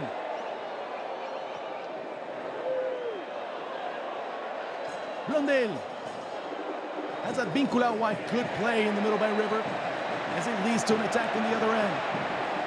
3v5, now 4v6. Is Advíncula dropping in, good interception also to be able to answer back. Here's a great opportunity if it plays properly for Benedetto. Although with Benedetto, well, it depends on Benedetto. Benedetto against Santana. Benedetto, oh, there was a foul. As 4 minutes will be added on.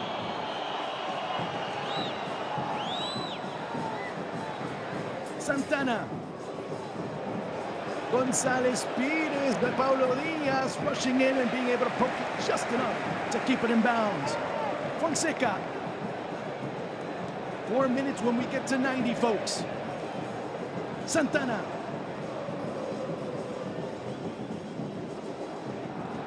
Well, Valentini covering. As a foul will be covered, what's called is another U23 player coming in, of course, in Valentini. As he goes up against Rodrigo Aliendro. They call Aliendro on the foul. Yeah, it's a nasty collision actually into the cheek of Valentini. Since his introduction, Boca going to that back five, although they still have tried to get forward. But it's worth noting that Boca, heading into stoppage time here, finishing the game 3 centre-backs and 4 full-backs on the pitch. Thank God. Whoa, so you're trying to say they're playing a back line of 7? I mean, if you say that initially, people would say, what? We're playing a 7-2-1? What are they doing?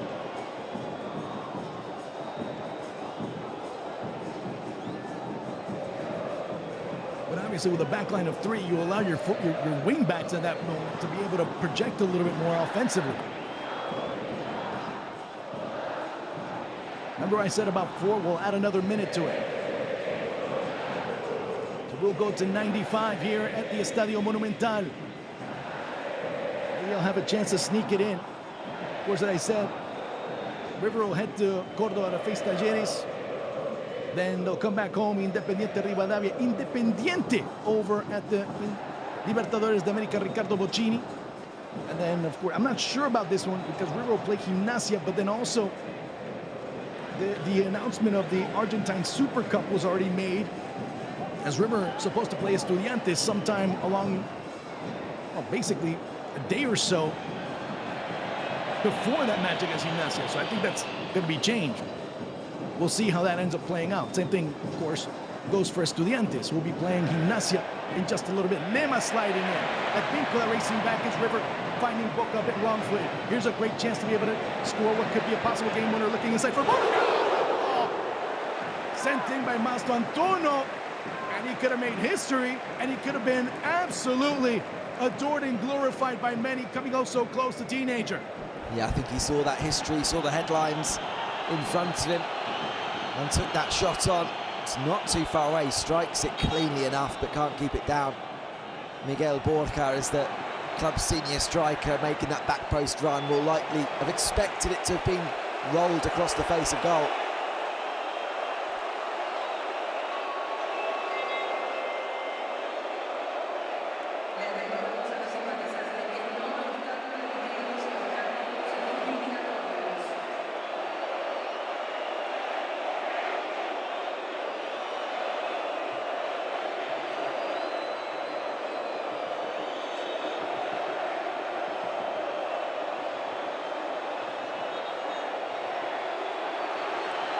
Of course, trying to burn time. I don't know why, because the referee will end up compensating. Doesn't make sense.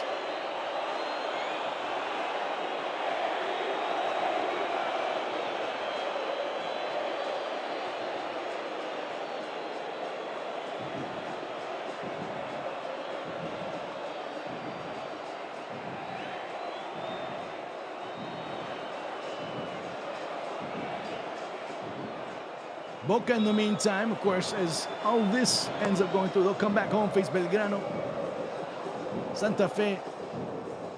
It'll be Union. One more ball that's sent in. Pipa Veneto, Merentiel racing to see if he can get to it. The ball is bouncing around. Armani out of the box, and there should be a foul. Yes, it'll go back, and River will maintain possession. Just for a moment there, it looks as though River had got their calculations wrong at the back, and Merentiel was going to nip in and get the ball. We've had almost our 4 minutes. How much we're actually going to end up playing is anyone's guess, because we've barely had any action. Whoa! How many minutes did you say? Exactly.